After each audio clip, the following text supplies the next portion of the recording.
Good evening, ladies and gentlemen, and welcome to a brand new episode of Friday Night WrestleCast. I'm your host, Rich Billy Jr., and tonight I'm joined by Mr. Adam Vale. How's it going, Adam? What's up, people? Get ready for another 15 hours of wrestling talk. What? Sucker bitches. Yeah, it ain't going to be 15 hours tonight, but we'll see what happens. We're also joined by Miss Dana Abercrombie. How's it going, Dana? What's up? 16 hours of wrestling. I'm predicting 16 hours. There we go. Right. 16, okay. And we have a special... Yeah, let me do the intro. So we got a special guest. We got Carmella's cousin from Staten Island, Scott Mizzagilly. What's up, motherfuckers?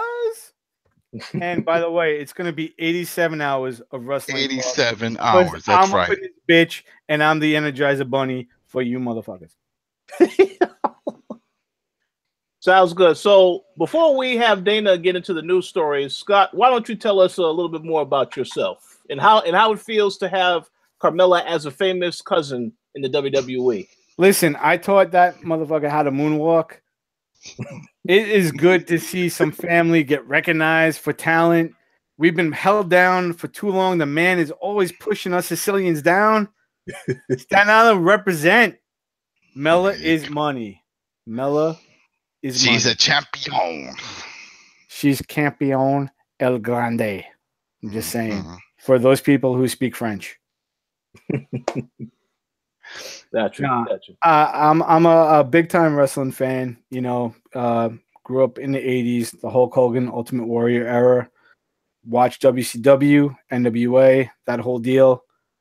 Just loved the business. Wanted to be in it. Too short, too fat, too unhealthy to actually do it. But dude, this is one of my passions, one of my all-time passions. And yeah, having my cousin win the champion, be the moonwalking, trash talking champion is nice. It's a good feeling. Absolutely. Yes. So definitely continue to pursue, because you never know if you might get an opportunity. Yeah, no. I'm like on a scale of height and talent. I'm like where there's the little guys in wrestling like ECW. I'm shorter than them. I'm too Sicilian. How tall was Spike Dudley? Because Spike was small. Spike was small, but I'm 5'6". He was 5'7". All right. Oh, he was. Oh, whoa. You have Gilbert. Gilbert was working. He's good. He was a little small one. Yeah. Gilbert worked, but he didn't get worked over. Me, listen, as much as I'd love to toot my own horn, and I'm an egomaniac, Gilbert can handle a lot more than I could. I'll give him that credit, man. Isn't he still wrestling somewhere? Yes, him and Ellsworth. Yeah, they were tag team champions in Ring of Honor, and Ellsworth is now in Shit Packed Wrestling, which is like the worst company of all time. And if you watch it, there's like 20 people in the stands. Nice. But, you have full house right there. Shit. Who's the announcer that used to be in WWE? Josh, I can't wrestle for shit or whatever. Isn't it Jeremy Borash? No. Wait. Which one are we talking about? You're talking about for Impact? Impact. Yeah, Josh Matthews. Josh missed. I have no talent. Yeah, he's still announcing for them, still shitting on the WWE. But there. Impact has like 40 people in attendance, and the arena they have shrunk drastically. I actually went to watch it this week. It was horrifying. I had nightmares of how sad it would be to be a person in Impact. Isn't it still at Universal Studios? I thought it was still at Universal. No, they moved it. They had to move it. Yeah, Universal dropped them. Dana, do you remember who got them though? I believe they moved. It was like some small little state. Because they went to Canada, they did a bunch of shows in Canada. Because that's when the story came out that they were paying people to show up at the shows because they couldn't fill up the arena that they rented out. But I thought I don't know. I honestly thought it was still run from Florida and they would tour. That's what I thought, but I don't know. Who knows? All I know is that it's whack, and they always have like an audio track, a crowd audio track playing. I know it over and over again. Sounds the same. In 2017, they relocated to Canada. Really? That was it. Yeah, they're in Canada. Yeah, they went. They was at Nashville, and they closed recently, and then they moved to Canada in November. That's horrifying. because it's like a small office. It's literally like a small little building. you're not wrong. It's a friggin' office. Like I work for a city agency in New York. It's like they actually perform in that office, and 15 people who are working overtime sit while they're working to watch wrestling. It's disgusting. But what's kind of cool with this whole thing is that the ownership group is willing to work with WWE. And here they're working together. They're going to have footage for the Broken, and I'm sure we'll get stuff for Joe later and AJ. So that's kind of cool. That's not working together. That's WWE managing. First off, with the Broken, it was the Hardys developed that IP. That was their property. Impact tried to confiscate it from the Hardys. But and there's a rule. They had a back door for that, at least for. But that's you do it on their product. You do it on their show. You create something on. Wait, Adam. That's why actually you have the leader of worlds in WWE is because the Hardys were able to prove it was their product, not Impact's. Otherwise, WWE wouldn't have it. There's no actual. As from the little I've read, I'll be honest, like flat out up front, I love the product. But I tend to not read spoilers. I don't go on wrestling sites because I want to attempt to be surprised by the crap writing of WWE and other companies. But the simple fact is the Hardys have been, Matt Hardy especially, has been point blank about how WWE actively went after Impact to get the rights for the Broken. It wasn't a working deal with Impact because Impact still has God knows like how many anti-WWE rants like that's popular now. Like who gives a crap? Your company has 13 Canadian fans. You all cheer for the same idiot people, and they all failed in WWE. And the people who are there now will never make it in the company. And the only person in Impact currently that I will even give credit to, I can't even think of his name right now. He was one of the dudes from NXT who quit. Austin Aries? No. Fuck Austin Aries. He's a twat. No, he wasn't there. He went to SmackDown. Who? It was the dude who was the cyber tech guy in NXT. Oh, you're talking about I have brain farts. So I can't remember. Sami Callihan. Yeah, Sami Callihan. I've seen Sami Callihan wrestle live in Jersey for a former wrestling promotion, PWS. Whose better version now is WrestlePro. So if you guys want to watch a really good local promotion in New Jersey, go to WrestlePro. A lot of the people who are in Impact and WWE came out of PWS, and they've morphed into WrestlePro, which is the good company. I recommend that heavily. It's a really great product, and a lot of pros who retired or got fired from WWE go to, but they have their own wrestling school. It's a quality school. So no bullshit, WrestlePro. Check it out. But I saw Sami Callihan multiple times in PWS, and he sold me. I was hooked on him. He went to Impact, and I'm like, I get he wants to keep local so he can wrestle with his wife and be with the family and do that thing. But I saw the matches on Impact, and I'm like, this isn't even like 3/4 of the quality of the match I saw in a local show in Jersey at a fucking Veterans Hall.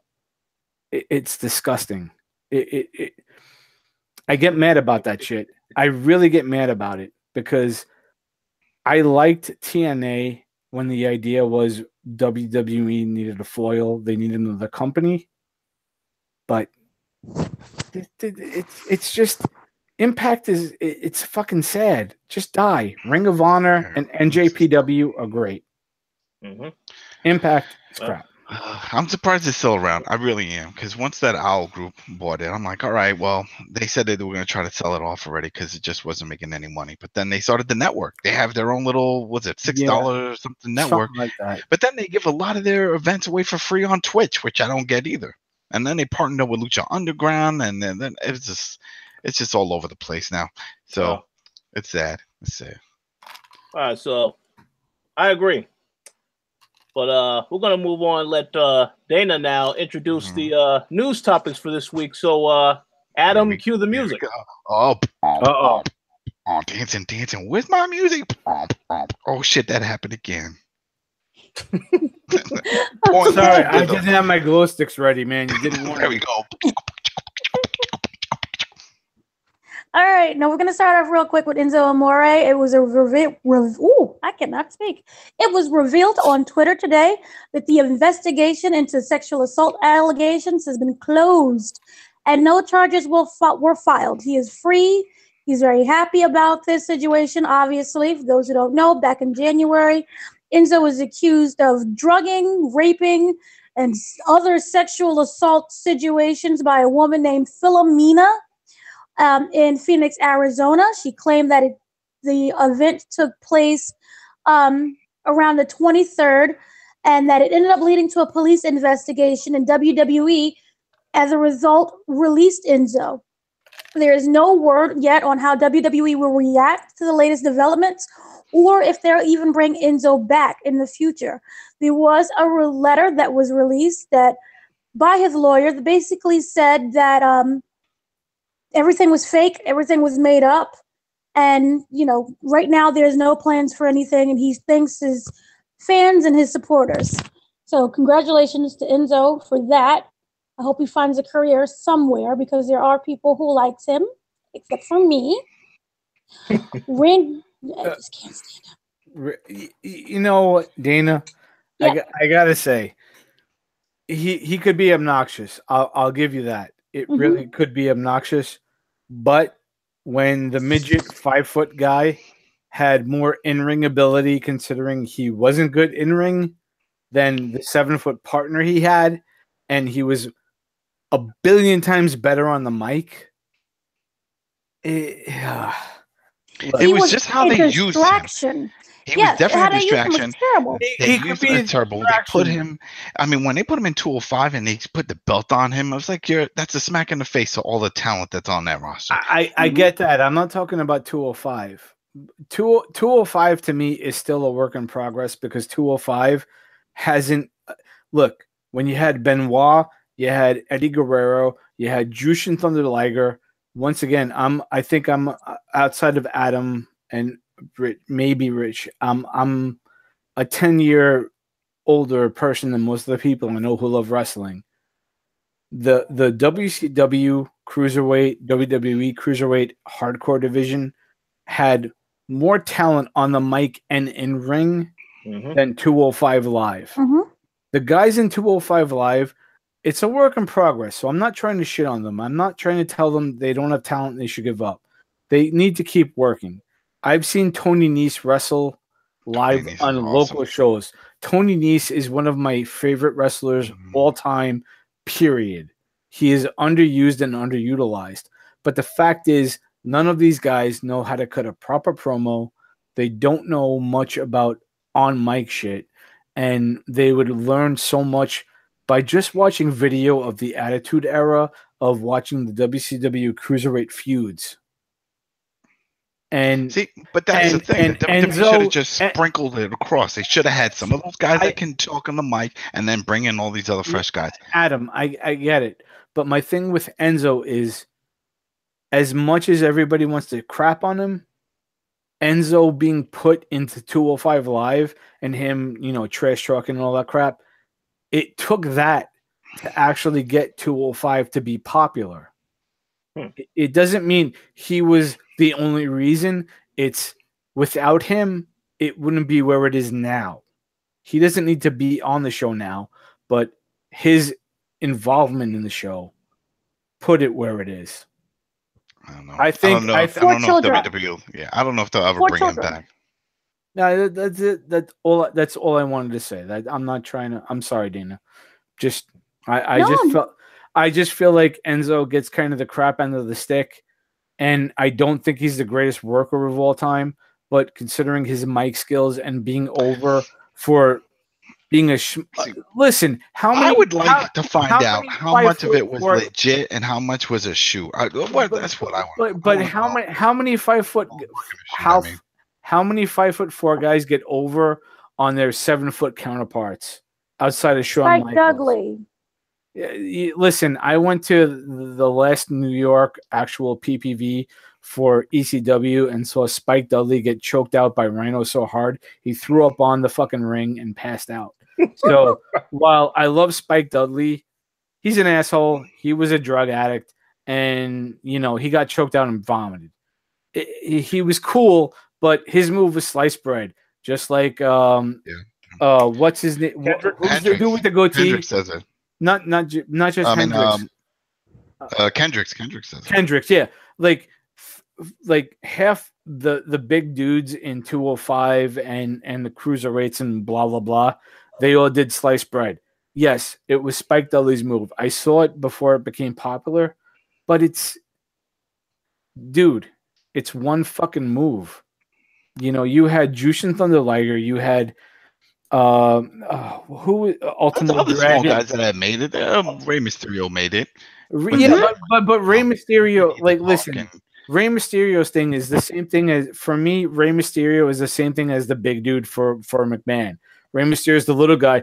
I'm going to do a Hurricane Rana on a person who could literally just throw his arm up in the air like that and stop every one of my finishers. Okay, I'm the awesome wrestler. It's the same thing as I'm the big steroid juice bag. I have the 16-pack wrestler. It's boring. It's the same friggin' story. It doesn't allow for somebody to develop a character and tell a tale. We know what's going to happen, and it's ridiculous. And Rey Mysterio broke his own hand to get out of his WWE contract. So I don't want to hear about Rey Mysterio. Screw Rey Mysterio. I was actually pissed off he was in the Greatest Royal Rumble. There you go. I like Lucha Underground. I'm sorry, Dana. Go ahead. No, I was just saying Crash Holly. Wasn't he a little one? Was he that little? I don't know if he looks little. Who? Crash Holly? Yeah, remember when it was Crash? It was Bob, Sparkplug. Bob Holly was Holly. one of the biggest dicks in all of WWE. He actually hurt half the people he fought. Yeah, well, no, and we all seen that video. He got dropped on his head. Brock purposely dropped. Bob Holly was not a small dude. He wasn't as big as the big dudes. No, but we're talking about the other dude that was with him. Remember, there was another guy when he started a group when it was a fraction. It was Bob. It was the Spark Bob, Plug. Holly, and and wasn't that Spike? Wasn't it actually Spike Dudley? No, it was Spike. I thought it was Spike. I forget a lot of crap because I've watched way too much wrestling in my entire life. So I apologize if I get shit wrong, but my head is full of random trivia. And but the whole thing is, I think the way they were using him was the wrong way to use it when it came to Enzo. If you know what, he's great on the mic. We couldn't deny that. The guy could shoot on anybody. That one 205 episode where they all surrounded him in the ring and he just on all of them. That's a classic moment. If Enzo was, to say, still in the WWE and lasted, if he went to Hall of Fame, that would have been his Hall of Fame moment right there. Because he just went down the row, ripping on all of them. And that's great. The guy can talk, but he couldn't work. And then they kept forcing him as the champ. And it just, that sucked. No, so, I agree. And then the behind the scenes stuff, whether they kicked him off the bus, people hate him, who knows? But the whole thing is how much of it was the character and how much of it was really him. That's the thing that hopefully we'll find out, because I'm sure he will pop up on Ring of Honor or Impact. He's going to still be in the business. I guarantee it now. Yeah, Dana, I was going to ask you, because I know you're on the end. What was you asking? Go ahead, Dana. Yeah, what do you think is going to happen? Yeah. Oh no, they and also they announced at TNA, they was we are looking into him coming to TNA. So you never say never. Uh-oh. Yeah. So yeah. The only issue is you're gonna have to mention it. One second, Adam. My whole thing with the Enzo issue is listen, WWE don't act like WWE only hires people who can work. You know what I mean? Enzo was not the best in-ring performer. Everybody can agree. Triple H can agree. But Triple H liked Enzo because Enzo spent more time studying tape. Enzo spent more time studying mic stuff than anybody else. If he wasn't going to perform in-ring, he was watching footage from pay-per-views and seeing what worked, right? It doesn't mean he's the best ever and he should be just automatically given a pass. The fact is, he knew he lacked in a lot of stuff, and he did what he could to get past it. Mm-hmm. That's Cass, it. He had to work with what he had. Big Cass is the guy still being pushed. He's 7 foot tall and still can't cut a fucking promo and still can't actually wrestle a match because all he has is a big boot and a fallaway slam that he can't throw someone who's 150 pounds. He can't even fallaway slam a 150 pounder. Daniel Bryan is one of the greatest wrestlers of fucking all time. He trained with an actual judo practitioner, and Big Cass can't do a fallaway slam on him and make it believable. And I'm supposed to buy this feud? There was a thing called stables. There was a thing called managers. There was a thing in wrestling where if people weren't good on their own, the company would make them be better by putting people around them who would push them, because the end of the day, the more people in your company who did good, whether it was through managers and cliques and groups or whatever, you were happy. WWE wants to separate all the I'm a big faction group. Forget, and it doesn't have to do with the NWO. I was happy with the Canadian team with Brian Pillman and Bret Hart and his family, the Hart connection. I was a fan of that kind of crap. I love Nation of Domination, DX. Those things are great. In a large company where you have over 100 people for each show, there's no reason to not have groups. But WWE makes it a point that if there's a group, we have to break them up, separate them, make people fail on their own, because God forbid we have a successful product. You know, it has nothing to do with logic. I work for the city government, as an IT tech. It's literally, we'll approach our job with the most illogic we can and the most idiotic way to approach the job and make sure it fails. And that's literally how WWE approaches every goddamn thing. If they didn't have AJ, if they didn't have Shinsuke, if they didn't have Seth Rollins, the company would fail. And frankly, any company that makes Samoa Joe look like an asshole, how do you do that? He is literally one of the greatest in-ring performers of all time. And you have him jobbed to Roman Reigns?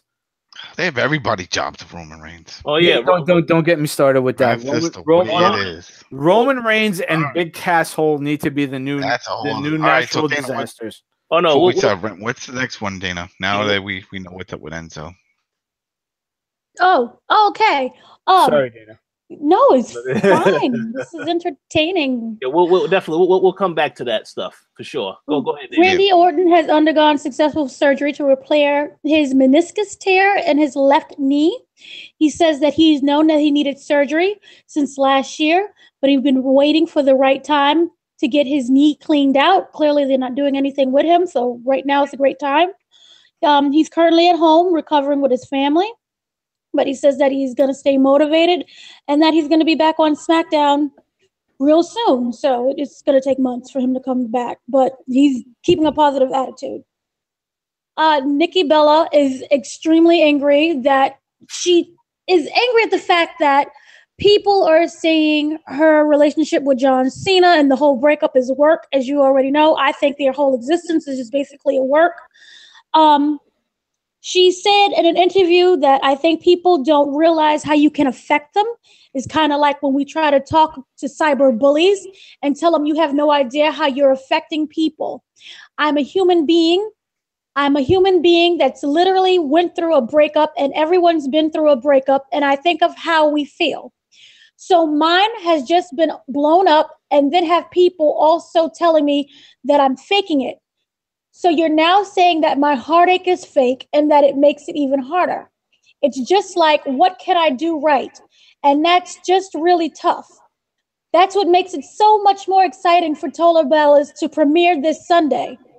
She actually plugged Total Bellas during the interview, and she's like crying, saying, I'm really hurt. I'm a human being.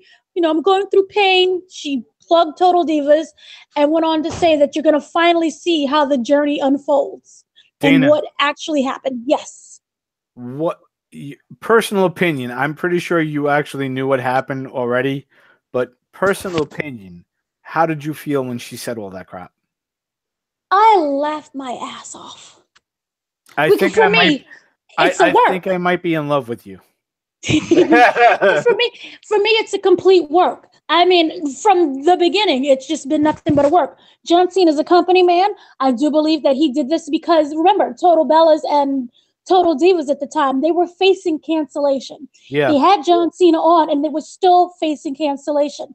The second that they broke up and they made People Magazine and actually made real news, and people were like, oh my God, and they started crying, the show got picked up for 2 more seasons. Both Total Divas and Total Bellas. This whole thing is fake. All total bullshit. Here's my thing with it.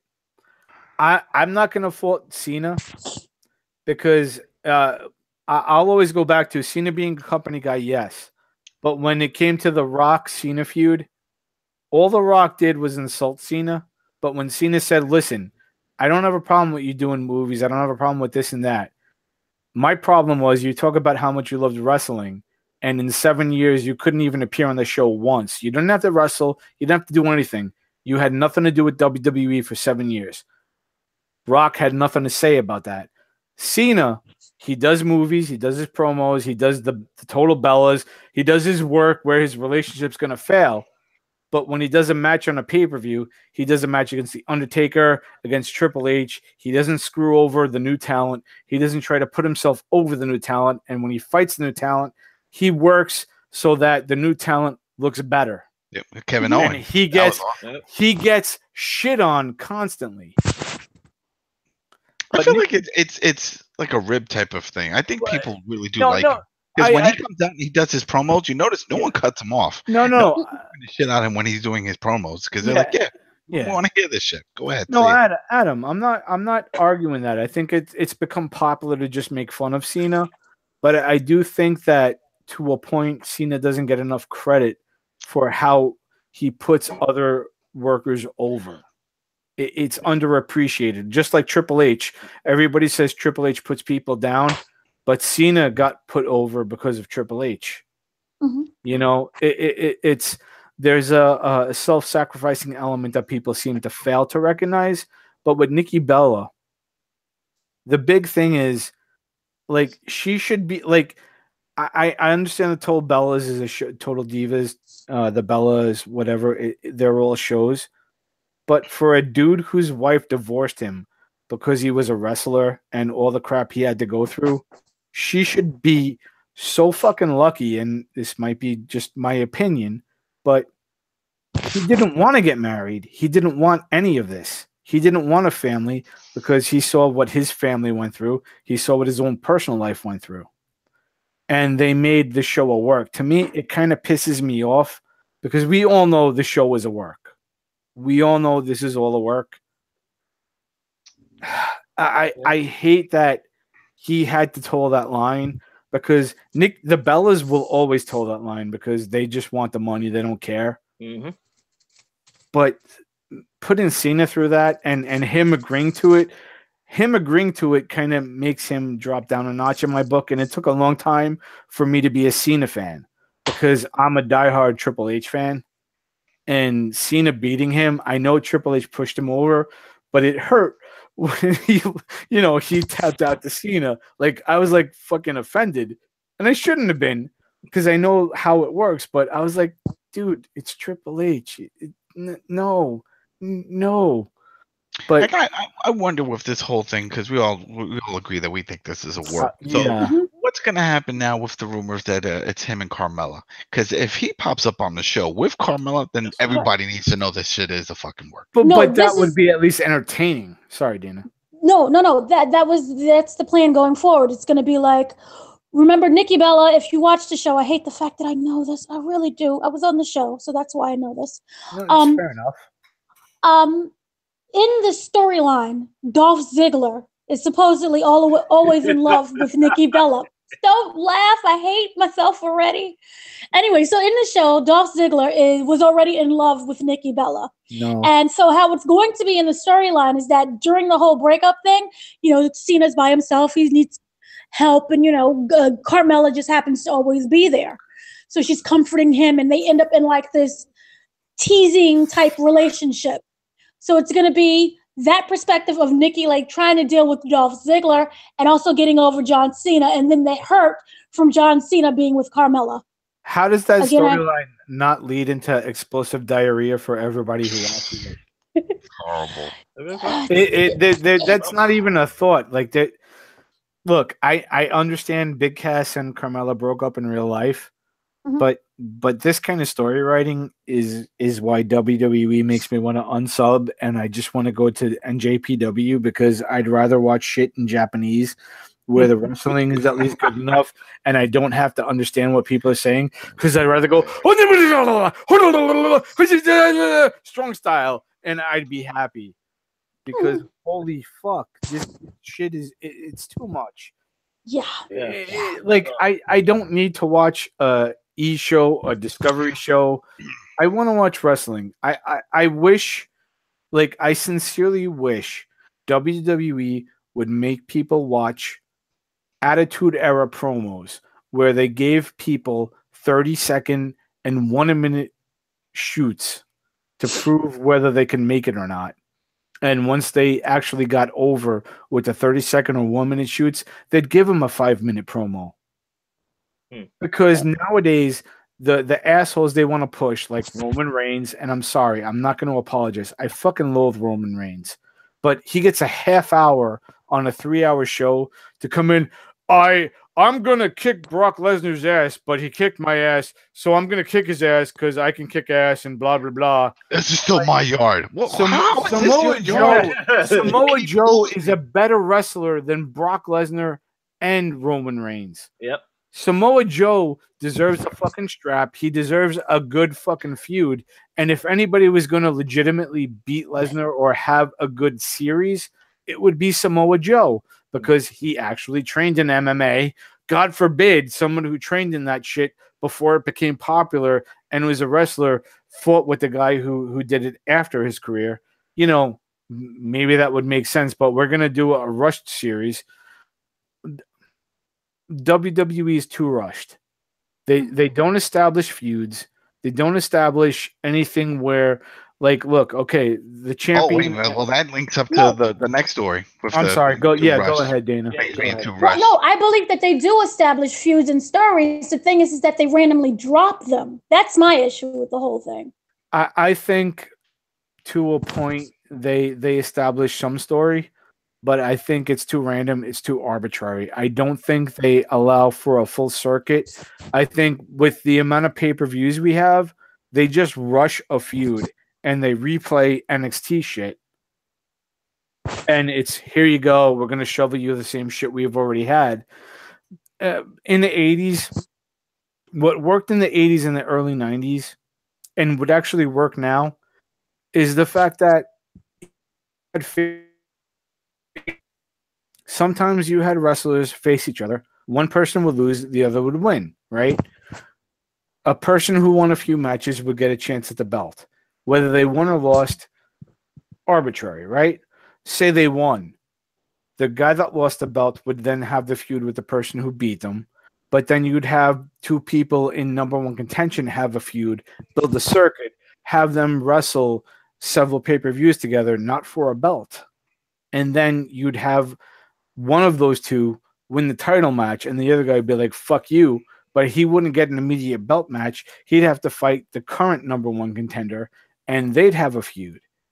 And the thing is, it built a better storyline. It built anticipation.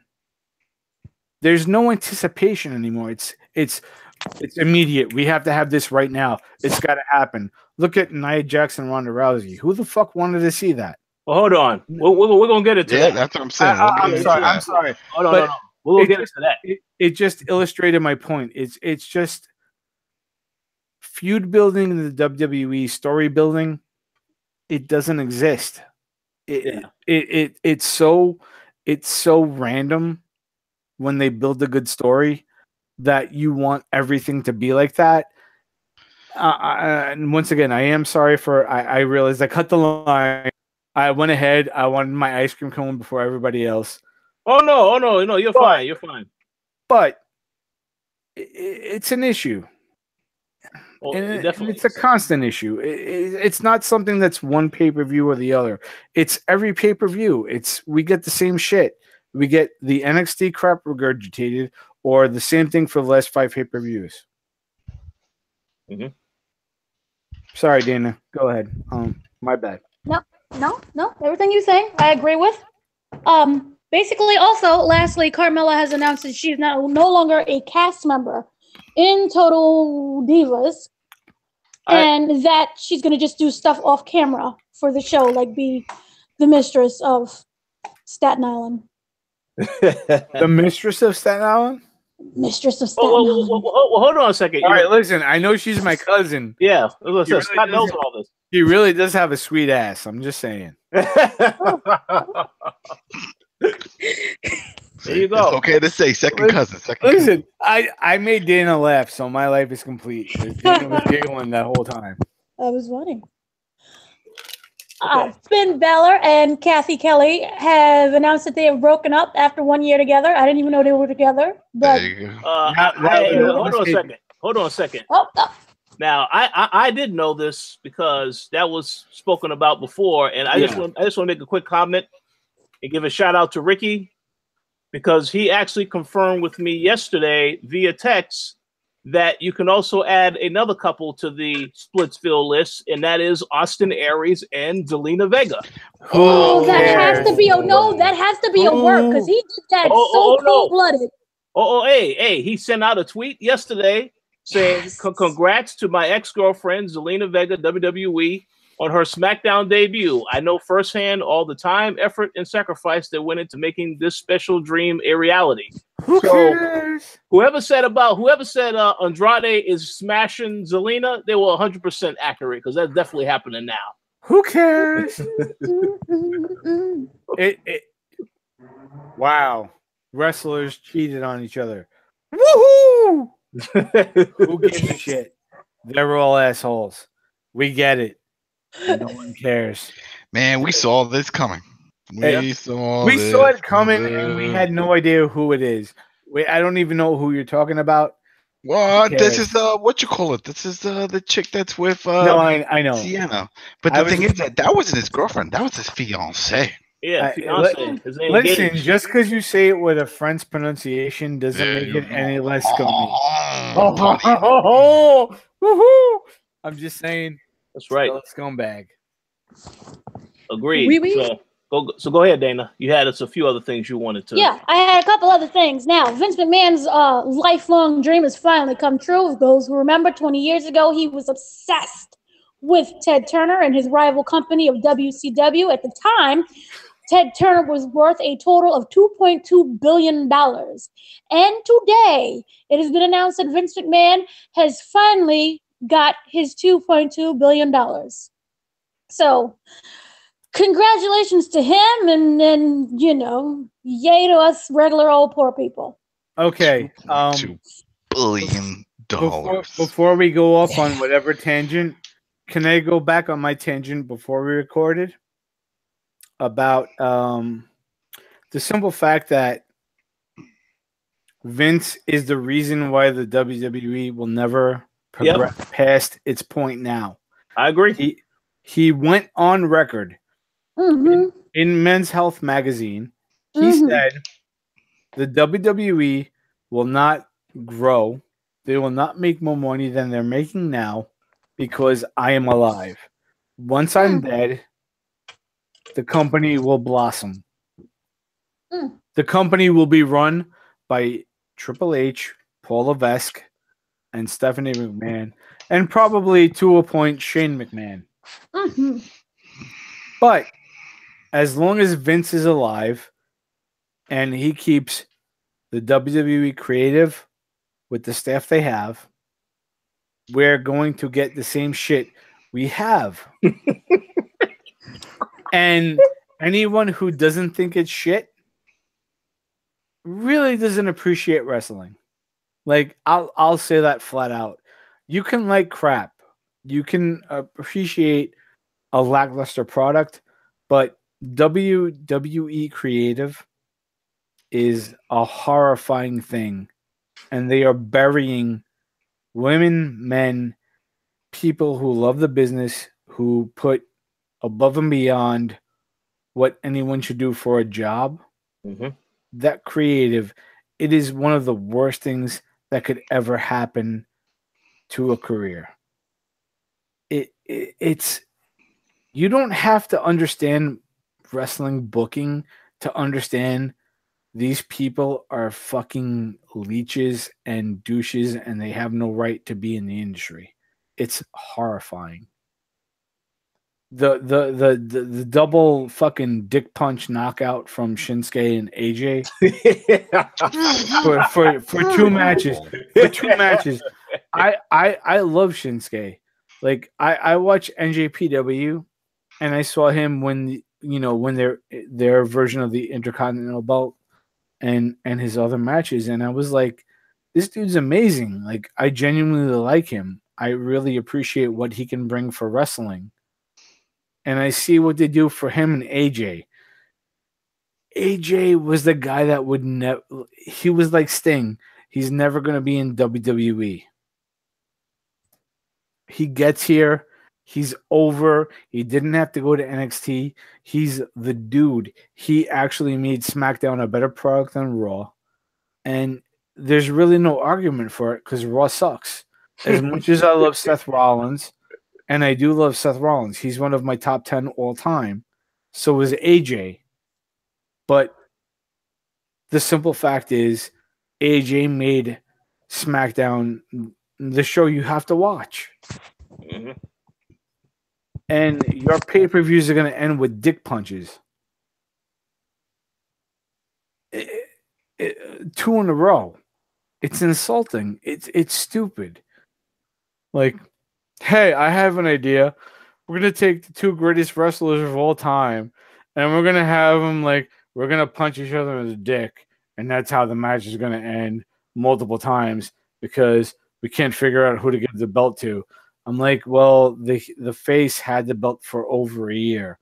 So maybe you give the heel a belt and, the face fights him a few times, loses, and then finally gets it back. But, that could be just, I might make sense and you're an idiot. That's my problem with it. There's no reason for these double countouts, the double disqualifications. They don't further a story. It's boring. It's bland. It's not. I'm sure they know it too. I'm sure when it's discussed in the back, all right, this is how the finish is going to work. All right. Yeah. But Adam, we talk about this. But we talk about this. It doesn't matter that they know it. They still do it anyway, and it's boring. It's a farce. It shouldn't be like this. You have 2 of the greatest in-ring performers of all time. Any company, and your double countout is a low blow on a no hold bar. Sorry, yeah, hiccuping. But on a no hold bars match, a low blow is your double disqualification. It's like when Tajiri lost for a no holds barred match, doing the Black Widow, but because it's on the belt, it's on the ropes. It's no hold barred. So you can't disqualify him for the move. I'm just getting tired of the bullshit that they use to further bullshit stories. That's my 2 cents on that. Understood. I'm pretty sure everybody here agrees. Okay, Dana, what's the next topic? All right, we got a little sad story coming to you. A former pro wrestler was beaten severely in front of his home Tuesday and neighborhood. And it all began over a parking lot dispute. In Los Angeles, the 6 men beat, remember Tom McGee? Anyone? What'd you call me? Don't get racist. Told me McGee. What the? Hey. Tom McGee. What's his wrestle name? Tom McGee. That's fake news. All right, let's move on. Listen, for real? Tamagotchi. So Tamagotchi. All right. So where did he wrestle? He was in the 80s. He was in WWF. He was coined as a true Goliath in a ring. He was 265 pounds. I don't know who that is. Yeah, this is just drawing up question marks. Yeah, Yeah. All right, so Dana, let's get to the ass whooping. What happened? Dana, Jeez, you guys are kind of cold. All right. No, we just want to get we like you. We're just trying to make sure you're not trying to troll us. So no, yeah. okay, no, I'm not trolling. So Tom McGee goes out to get the local newspaper, and then who kicks his ass? 6 people basically destroyed him. There you go. He looks like the Elephant Man right now. All right, that was a hit. He pissed somebody off. Yeah, but still. What did he do? What did he do? Okay, so basically he encountered young men, and that he just said that they started beating him randomly. Okay, so what happened was he touched young men in the mommy daddy button, and people were like, "What the fuck?" And this is not cool. I'm just saying, it's pretty much how it went. Basically, no one knows the full details of everything. The fact that he can even remember one of the getting 6 his guys behind. knows. We don't. We don't need. All right, Adam, what time of the day? Wait, what time of the day? Adam, it doesn't matter. No, it doesn't matter time of day. We don't need full details. It was literally some dude got touched in the mommy daddy button multiple times, and he was not happy about it. And Adam, you wanted to spit that liquid out, whatever it was. You guys are so mean. His first match, he defeated Bret Hart. In 1986. Yeah, but back in 1986, Bret Hart was like 17 years old. That was racism. It was racism. No, he was a bodybuilder. He was a bodybuilder. Oh man! All right, so wait. Wait, let's wait, Adam, I want to know what happened. It was a dispute over a parking space. It was Dana. 6 in front men. of his house. Yeah? In front of his house. In the 80s, who wasn't a bodybuilder? you literally referenced every wrestler from like history. Who wasn't a bodybuilder? Oh gosh, you guys are so cold. The man almost died. You love me. Get over it. What did he do? Wait, sorry. Let's get this straight. It was an argument over a parking space in front of his house, an apartment building. That's important. Hey, that must have been a hell of a parking space for it to be a fight. Yeah. I don't know. It draws up a lot. It draws up a lot of flags. That's all. It's 6 people to beat up on the guy. It was in his neighborhood. They said it was in his neighborhood. It was near his house. They argued over a parking space. The 6 men jumped out of the car, beat him mercilessly. 6 men jumped out of a car. They jumped out of the car. They was in the car. Go ahead, Dana. They was in the car. Okay, they're fighting over the parking space. The men jump out of the car and beat him to the point where like his head is stomped in. There's blood all over. The people are screaming like there are witnesses everywhere. There's blood flying. The man is being beaten beyond recognition. Like I said, he looks like the Elephant Man. If you guys know that reference. Yes, I do. Okay. All right. Stop trying to pretend you're better than us. We get it. I'm not saying that I'm better than you. I'm just, making Anywho, broken jaw, broken eye socket, concussion. The witnesses refused to show their face on camera, but it was a huge fight. It was a conflict over who was allowed to park in the spot. They started kicking him, punching him in the face and in the head. They arrested 2 of the 6 men. The neighbors came out. They tried to fight the men off of him, but they too got their behinds beat. So what you're saying is that it was attempted murder. So did they find these guys? Did anybody even Adam, wait, license plate of the car? Well, they got 2 of them. So they're getting the other ones. Okay. So what you're saying is they were speed addicts. They did the cocaine. And they were crazy motherfuckers. He was part of the watchdog team in the neighborhood. That doesn't make. All this stuff. So you just start adding up more stuff. Now I picture I'm a guy not walking around adding. with a You guys keep flashlight interrupting. shining inside the windows. Yo, move your fucking car. Oh shit, there's 6 of you in this Mini Cooper. How is this? This is getting way too racial. It's getting way too political. Right, yeah, this is making me nervous. Let's move on to something else. Wait. Let's move on. You're This getting all of nervous. this sounds like fake news. Let's just keep moving. Adam is getting nervous because he's at Brother Picking Reagan. That's it. This is too much for me. Are you okay, Richard? Yeah, I'm totally fine. I think it's time to move on because I don't know who the hell that guy is. Exactly. This is so mean. Bret Hart. But this is not Bret Hart. Wait. Just because somebody shook somebody else's hand don't make him famous. Come on now. No. Okay. Dana, listen. Ignore Adam. I'm with you 100%. Thank you. Right. I have one ally. All right, Scott. So what's the name of this guy again? Which guy? There you go. There's a bunch of assholes who don't care. They're real pieces of shit. It doesn't matter. Gosh. Okay, next story. WWE legend Shane McMahon has successfully undergone hernia surgery. Yay!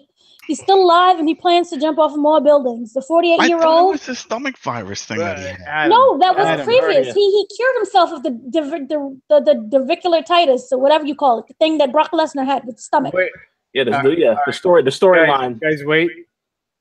It's diverticulitis.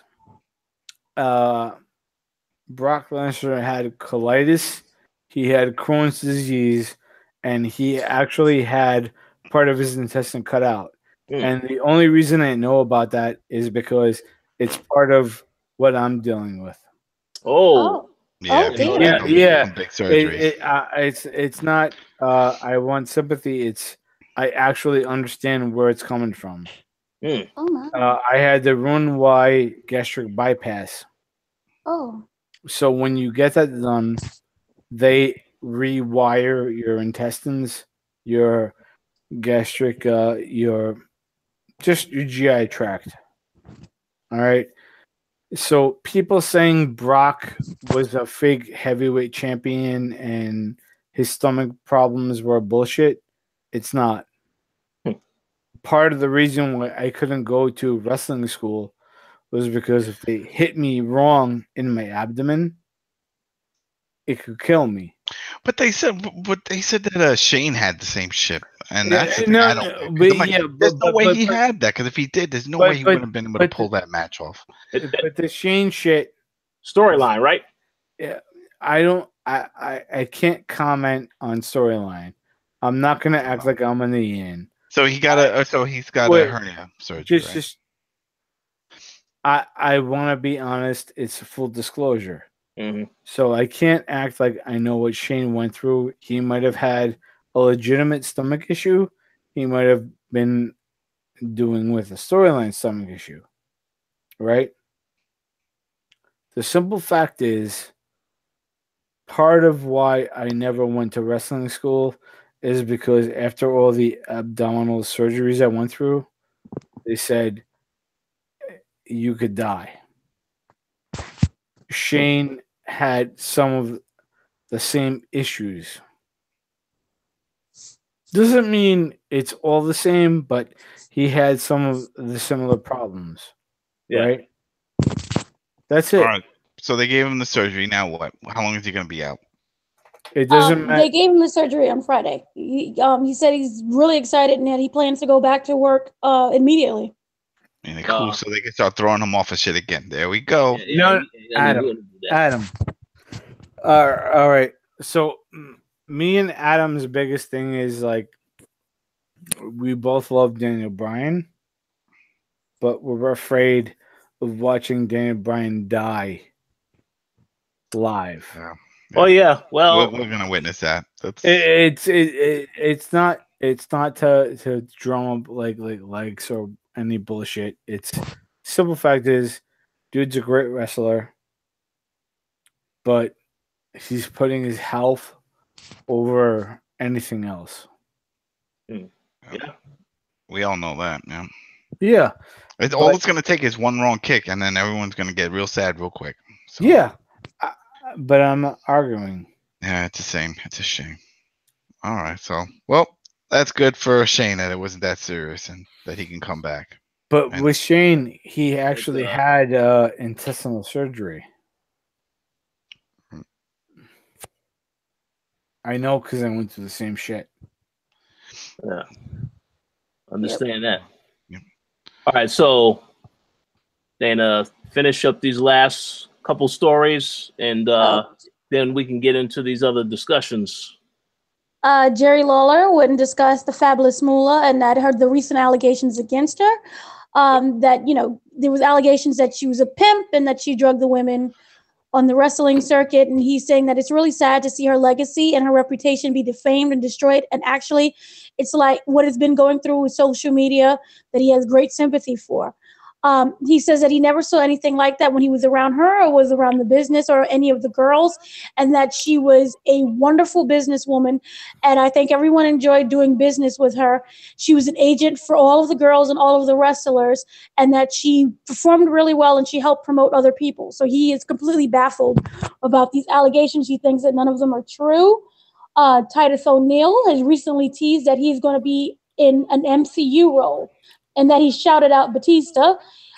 He reached his goal of 170 pounds from 184 pounds, and that his weight loss has something to do with whatever this role is. So people are saying that, you know, he could be a random cameo in Guardians of the Galaxy 3.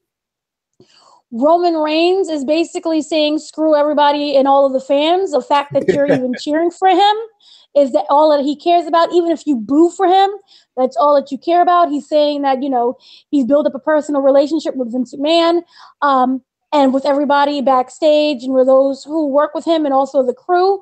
And it's about getting to know people and people getting to know you. He said that Vince McMahon can never do him wrong, regardless of what anyone says. Vince McMahon takes care of everybody, and he has a lot of responsibilities, and it's not easy, but he's there for Vince McMahon, and that he's very grateful for every opportunity. So he's basically can I put my sound effect now? Can I put my Yep. Yeah, get all up in the crease. That's all I hear. That's all I damn hear in that whole thing. It's like that's his boss, and that's what he's doing. Thank you for giving me all these title shots that I don't deserve. New Japan Pro Wrestling has hired a brand new president for the promotion. 54-year-old Harold McGee. I'm pretty sure I just butchered that. I'm sorry. He is now slated to take over the presidential role of the company. It will be the first ever non-Japanese president in New Japan Pro Wrestling history. He previously worked as a CEO for a Japanese toy company. So with that being a toy company he worked for, and now he's going over to New Japan Pro Wrestling, we might get new action figures. So yay for that. And Kenny Omega might win the big one then, because that's the whole reason why they won't give him. They made a whole title. They made a whole title just for him because they didn't want to give him the big belt. Oh, you'll be the U.S. New Japan champion. You know, they won't give him the big one. So we'll see. We'll see if anything changes. Impact Wrestling has hired Rich Swann. Yeah. So Rich Swann is now hired by Impact Wrestling. I thought he retired. Didn't he send out a message? No, he did say he was retiring, but you know, you need money. You come on now, he's broke. He has a family. I don't care. His wife he's the one that said it. I didn't say for him to retire. He said it. Hey, So basically, they're saying that, you know, he's been making a lot of noise in the independent scene, so they wanted to give him a shot at Impact, and that his wife, Sue Young, the one who got him fired from WWE, works for Impact and pushed for him to be hired, and that she explained the situation to them and what happened, and that she, you know, really screwed up, and now he's unemployed, and that they decided that they was going to hire him right there on the spot. In a weird, So I just want to make one quick comment. So in other words, they'll both be unemployed soon. That's well, she's getting a big push with that zombie gimmick or whatever that she has. But nobody's watching, so does it really care? Does it count? Oh, whoa. There you go. Ooh. Okay. The Revival will be returning to NXT to work upcoming NXT house shows beginning May 17th, which was yesterday. So we're getting weird shakeups where people are going back to NXT, and I'm happy about it because they suck on Raw and SmackDown. Well, they did this for a little while with Ascension. Remember, they sent Ascension back down, and I thought that was going to be a permanent move, and it was just like a one-night thing. So hopefully this isn't a one-night thing, and they can send people down there. I mean, they have 220 wrestlers that they signed, so please let them go to NXT. Hey guys, honestly, at this point, I feel like you're putting too much expectation on WWE. Well, we'll see. They don't give a fuck. We'll see what happens. Yeah. All right, keep going, Dana. The WWE UK title tournament will start on June 8th, 9th, and 10th, and the winner of the tournament will face champion Pete Dunne on the 19th.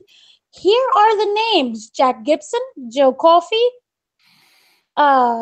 Jack Gallagher, Dave Mestif, Kenny Williams, El Ligro, Joseph Connors, Amir Jordan, Travis Banks, Flash Morgan Webster, Jordan Devlin, Tucker, Drew Gallic. Sorry, I'm butchering everyone today. Ashton Smith, James Drake, and Tyson T-Bone. So, yay. We're getting a new tournament. Tyson T-Bone. Tyson T-Bone. Now, really weird situation that happened at the TV Upfront last week. Basically, TV Upfronts is where all the networks come together and they present their shows and their lineups that's coming up in the fall to buyers, people in the media, and to press. It's a really weird event. It's hard to get into. Anywho, during that whole production, it was announced in the most weirdest way that Ronda Rousey will face off between Nia Jax, and that it will be for the belt. So it's being built as the baddest woman on the planet, is going to face off between the newcomer, and Ronda Rousey is the underdog, and that she agreed to do it. The match is going to be on Sunday, June 17th. If anyone is really interested, anyone really cares, during the Money in the Bank pay-per-view. And it's the irresistible force versus the baddest woman on the planet. So anyone cares, that's happening. And Ronda was like, oh no, I don't deserve it. And then Nia Jax was like, but I choose you. And Charlotte Flair was there to encourage the whole situation. I don't see Ronda winning, So here's the thing. I like to make a few comments about this. First and foremost, I did see that angle also. That once again, horrible acting by Ronda Rousey. Was that what? I'm amazed. Uh-oh. No, it's not. He's drunk. This is BS. Keep going, Rich. There is no justification for this shit. All right, Rich, keep going. Yeah, so I agree with that. So what I'm basically saying is what I didn't like about this thing now, everyone has been complaining, why is Ronda Rousey getting a title match? And I am also on that list of people complaining because she's only had one match that was heavily rehearsed that she had at WrestleMania. Now, I already think I have a good idea of what's going to happen in this match. So obviously, Ronda Rousey won't win because she's not ready to really – she is still green. She is not really ready to get a title and have to hold it and defend it for a while. So I think, obviously, this is going to be an opportunity where Natalya interferes in the match, and then you're going to get the obvious heel turn with Natalya turning on her, which will set up a match between her and Natalya at SummerSlam. Because they already made it very clear that Natalya is the one that trained her. So, I mean, obviously, that's who they want her to work with now. So that's why I know, or I feel the story is heading. But still, to give her a title match, that completely undermines and goes against the storyline that they built up for her when she came in. They said, oh, well, we're not going to treat you special like anyone else. And then here you are giving a world title match to somebody, just like that. So that's crazy.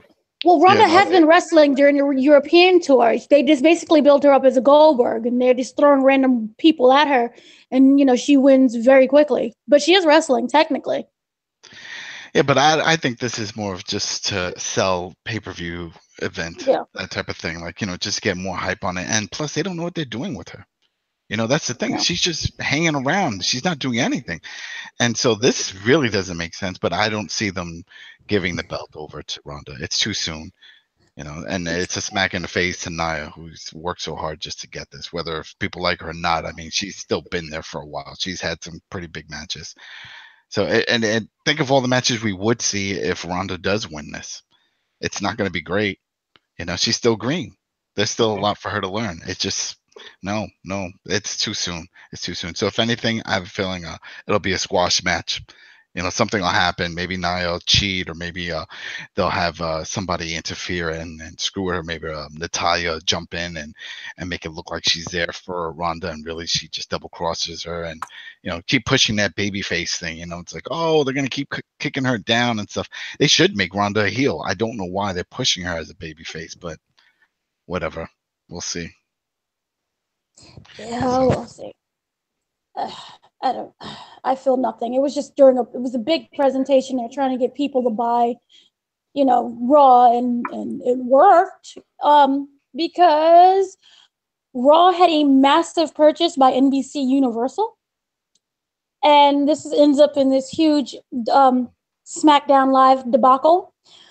But it was reported that USA Network purchased the rights to air Monday Night Raw 3 times the current value that it is today, which means that they put it around $400 million a year they're going to pay for the rights, which is a huge, huge deal.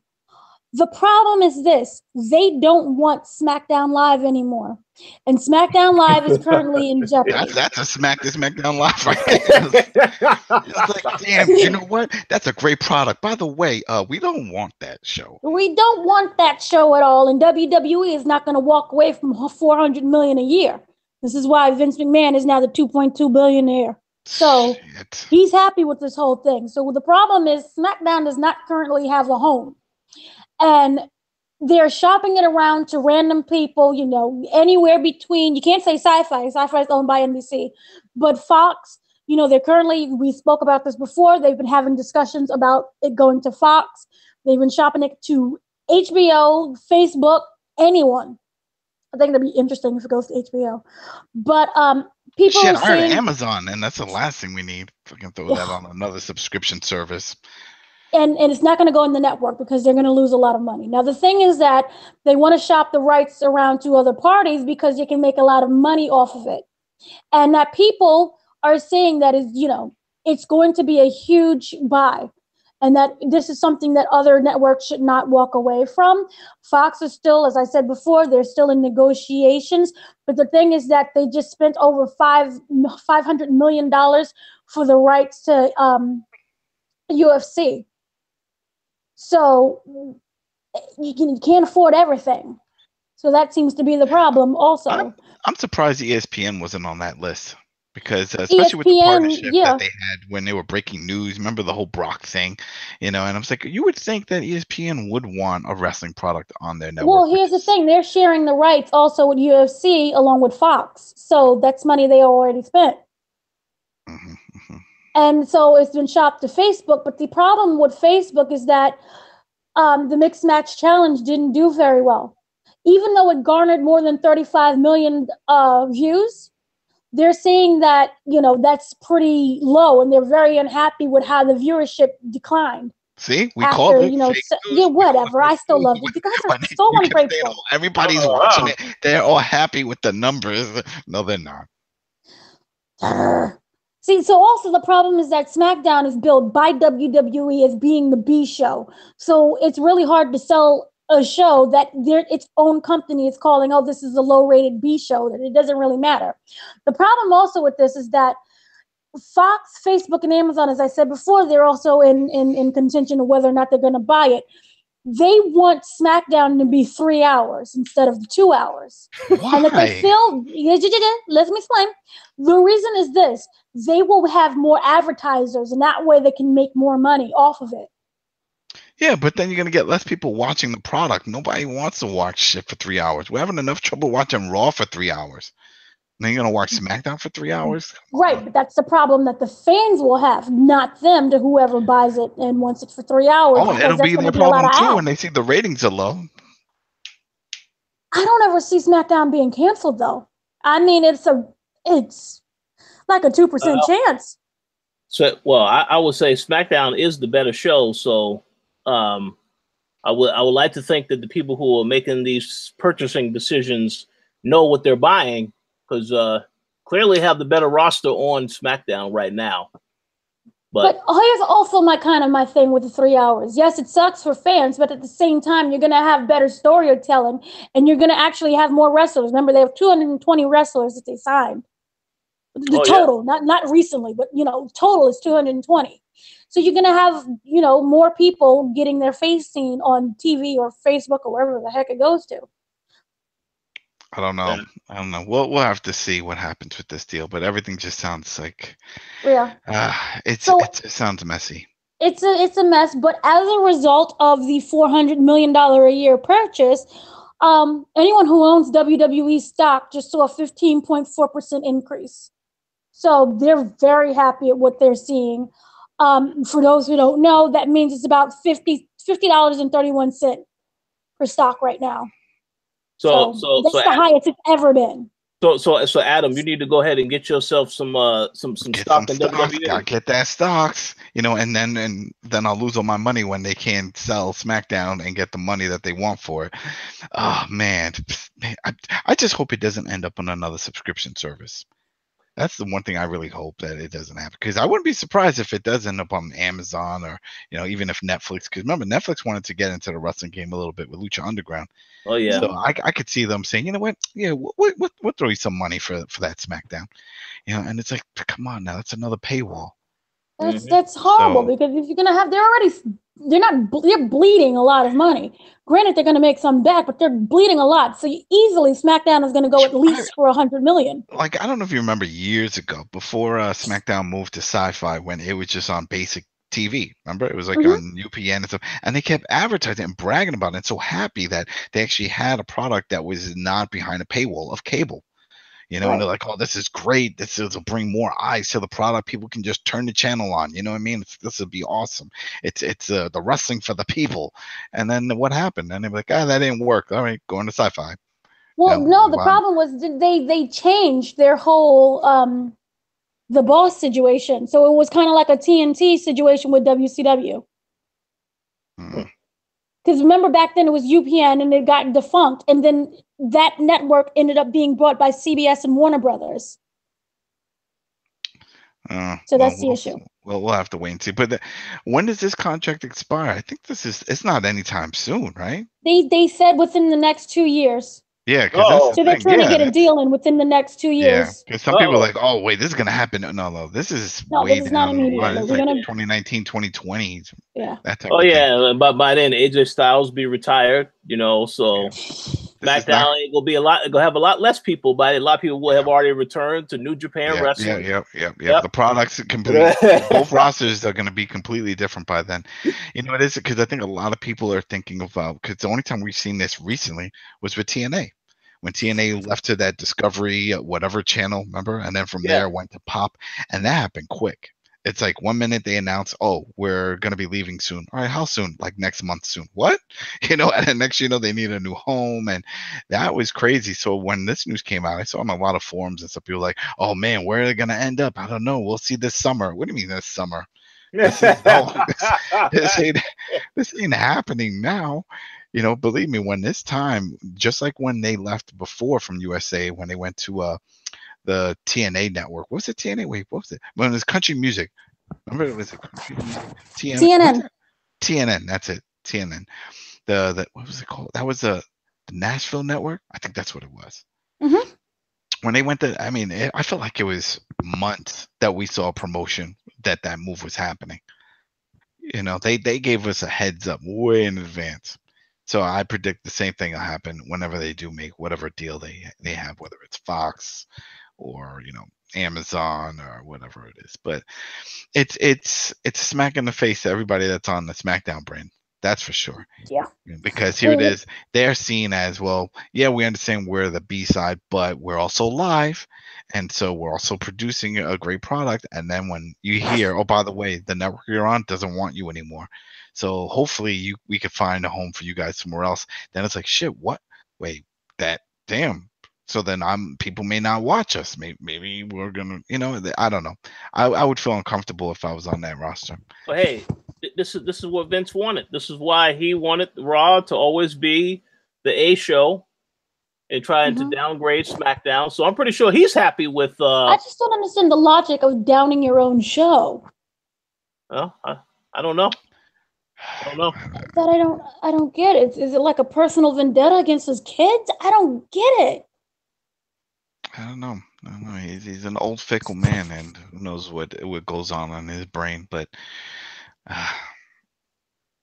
it's sad and it's weird. But also another option they were saying was that they were going to decrease the amount of pay-per-views so that the fans don't get overloaded with wrestling. Because you're going to look at it like 6 hours of programming, plus you have 5 hours per pay-per-view. So yeah. Oh, not including if this person watches 205 after SmackDown, and then on Wednesdays watch another hour of NXT.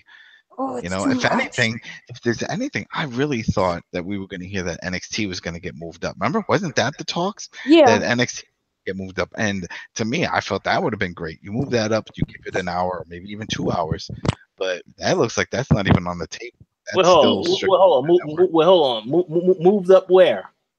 Remember, there was talks that they were going to cut Raw to 2 hours, and the third hour was going to go to NXT. That way, there's 3 different. That was a while ago. There was an idea because WWE supposedly wanted to put more eyeballs on the NXT brand now that it's seen as a brand and not just a developmental show. So that's what when we were hearing rumors of the new TV deals, that this was going to be one of the things proposed, but it doesn't look like that was even on the table. Well, you know why that didn't happen. Everything right now is just a hot mess. No one has anything nailed down, but aside from Raw. Raw is, in perfect standing right now. Terrible. Horrible. Right. And lastly, Tyler Breeze came back to NXT. So they're shuffling people around. Well, is that a temporary thing, or is that temporary? Yeah, for house shows. Same deal as the other guy. Yeah, Tyler Breeze. So they broke up the Fandango and Tyler Breeze team temporarily then. Well, was that ever really a team? I felt like it was just 2 guys sitting around in the back saying, hey, can we come up with some shit? Because we're not doing anything. No, we had to sit through all those segments of that stupid crime show. No, they were a thing. They never wrestled. They just did the bullshit in the back. Yeah. They wrestled every once in a while. No, like once a month. It wasn't worth it. Yeah, they were absolutely horrible. What they should do is, if like those situations where you have these wrestlers and their current characters not progressing, things aren't happening, and if they have ideas, maybe creative has different ideas, send them to NXT and have them try it out. And then if it works out, then bring them back up. That's all. Yeah. Use it for what it is. They say it's for development, so there you go. These people need redevelopment. So repackage. All right. Absolutely. All right. So thank you for the news stories, Dana. Beep, beep, beep, boop, boop, boop, boop. Oh my God, did that happen? Yeah. Yeah. So since everything was covered in terms of news, there really are only a few things that I wanted to ask you both in regards to what took place this week. So I know I'm pretty sure you both had a chance to see Monday Night Raw. So do you have any thoughts, any highlights that you liked or disliked about the show? Because and just to give a couple of reminders, I mean, we had the Seth Rollins, Kevin Owens IC title match. We've had the ongoing battle between Jinder Mahal and Roman Reigns, and people booing Roman Reigns while he was getting beat up. So Is there any highlights that you guys liked or didn't like on Monday Night Raw? And I'll start with you, Dana. I was upset that the crowd didn't walk out. I mean, that's what's going to actually count if we don't want to see Roman where he is right now. They should have walked out. Don't boo him. Just walk out. I don't understand why that's so hard for people to understand. No, that whole Jinder Mahal Roman Reigns thing, I literally could give a flying fart about. Baron Corbin, he was there. He wrestled against his hair, and he lost that one as well. Yeah. Damn. Sorry. It's nice to see there's something happening. It's sad. Can't make fun of that. No, I'm not making fun of it. It's just, God, it's like one strand left. But shit. No Way Jose is getting a push that I don't understand, even though they lost. I'm really sick and tired of seeing Bayley, but Bayley was there. And Alexa Bliss, then that whole three-way situation. It's nice to see that she won. Grandma Mickey, she's still in there looking good as always. The whole Kevin Owens and Elias, I don't know. Elias is really growing on me. Bobby Lashley, you already know. He needs to be thrown out. The entire existence just thrown out somewhere. The whole thing with the Elias and the guitar and him being interrupted by Kevin Owens, that was really cute. God, Lashley needs a move. He needs some type of move along with chemistry and just a new whole body. But you see, they have those little backstage story things about his life and stuff with. I literally could give his. I don't care. I know you don't, but it's weird how they're squeezing that in with the whole Sami Zayn. They're trying to build him up, but nobody really cares. Yeah, he's just non-existent. It's not even like a Roman Reigns situation. He gets zero reaction. So it's just odd. But they are trying to build him up to, I don't know. I don't even know what they're trying to make him as. It was forgettable. And the crowd was dead. His existence is dead. But anyway, let's move on. Seth Rollins and Kevin Owens, that was a good match. Very energetic. I like that about him. He came out looking like the Green Arrow again. Was it the Green Arrow? I believe it was the Green Arrow. Yeah, the Green Arrow. He had a little lime green going on there. He looked like a Gatorade bottle.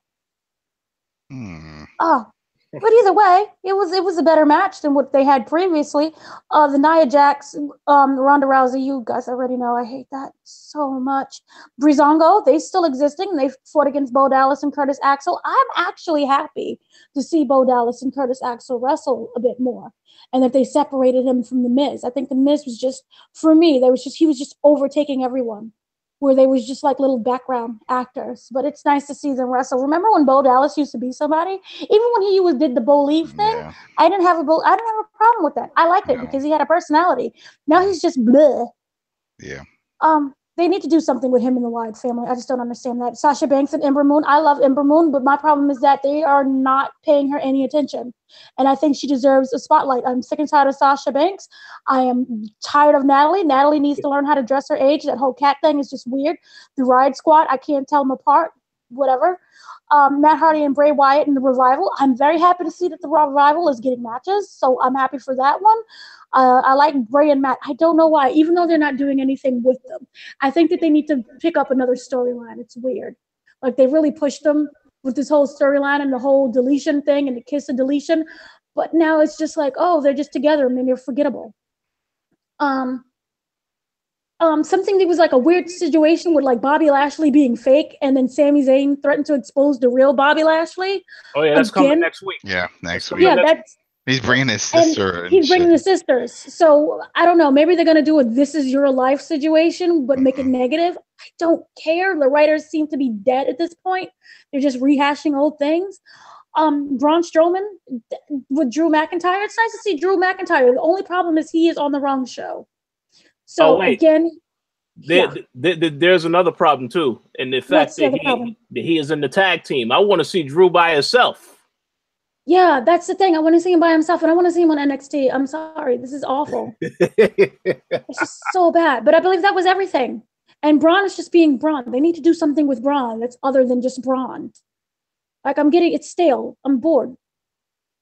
And Ziggler, he's just there. Remember when he used to have like that whole gimmick of like, nobody knows who's the real me, and then they just dropped it and he went back to being Ziggler? You know why? Creative didn't even know. They didn't know where that was going. So they were like, we don't even know, sir. Well, he was like the male Emma It was just weird. It is definitely weird because they still haven't even explained when he dropped the title. Remember when he just put it down and walked away? Yeah. What was that all about? Nope.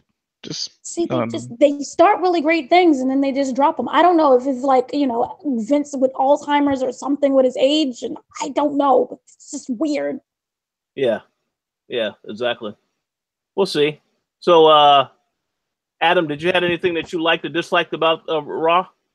It was just weird. It was a lot of weird. Sort of like what Dana said. Like, well, the gender thing, I feel like they're just throwing gender at Roman because they were like, well, maybe Roman can get some cheers, going against gender. This will probably definitely do it, right? This has to do it.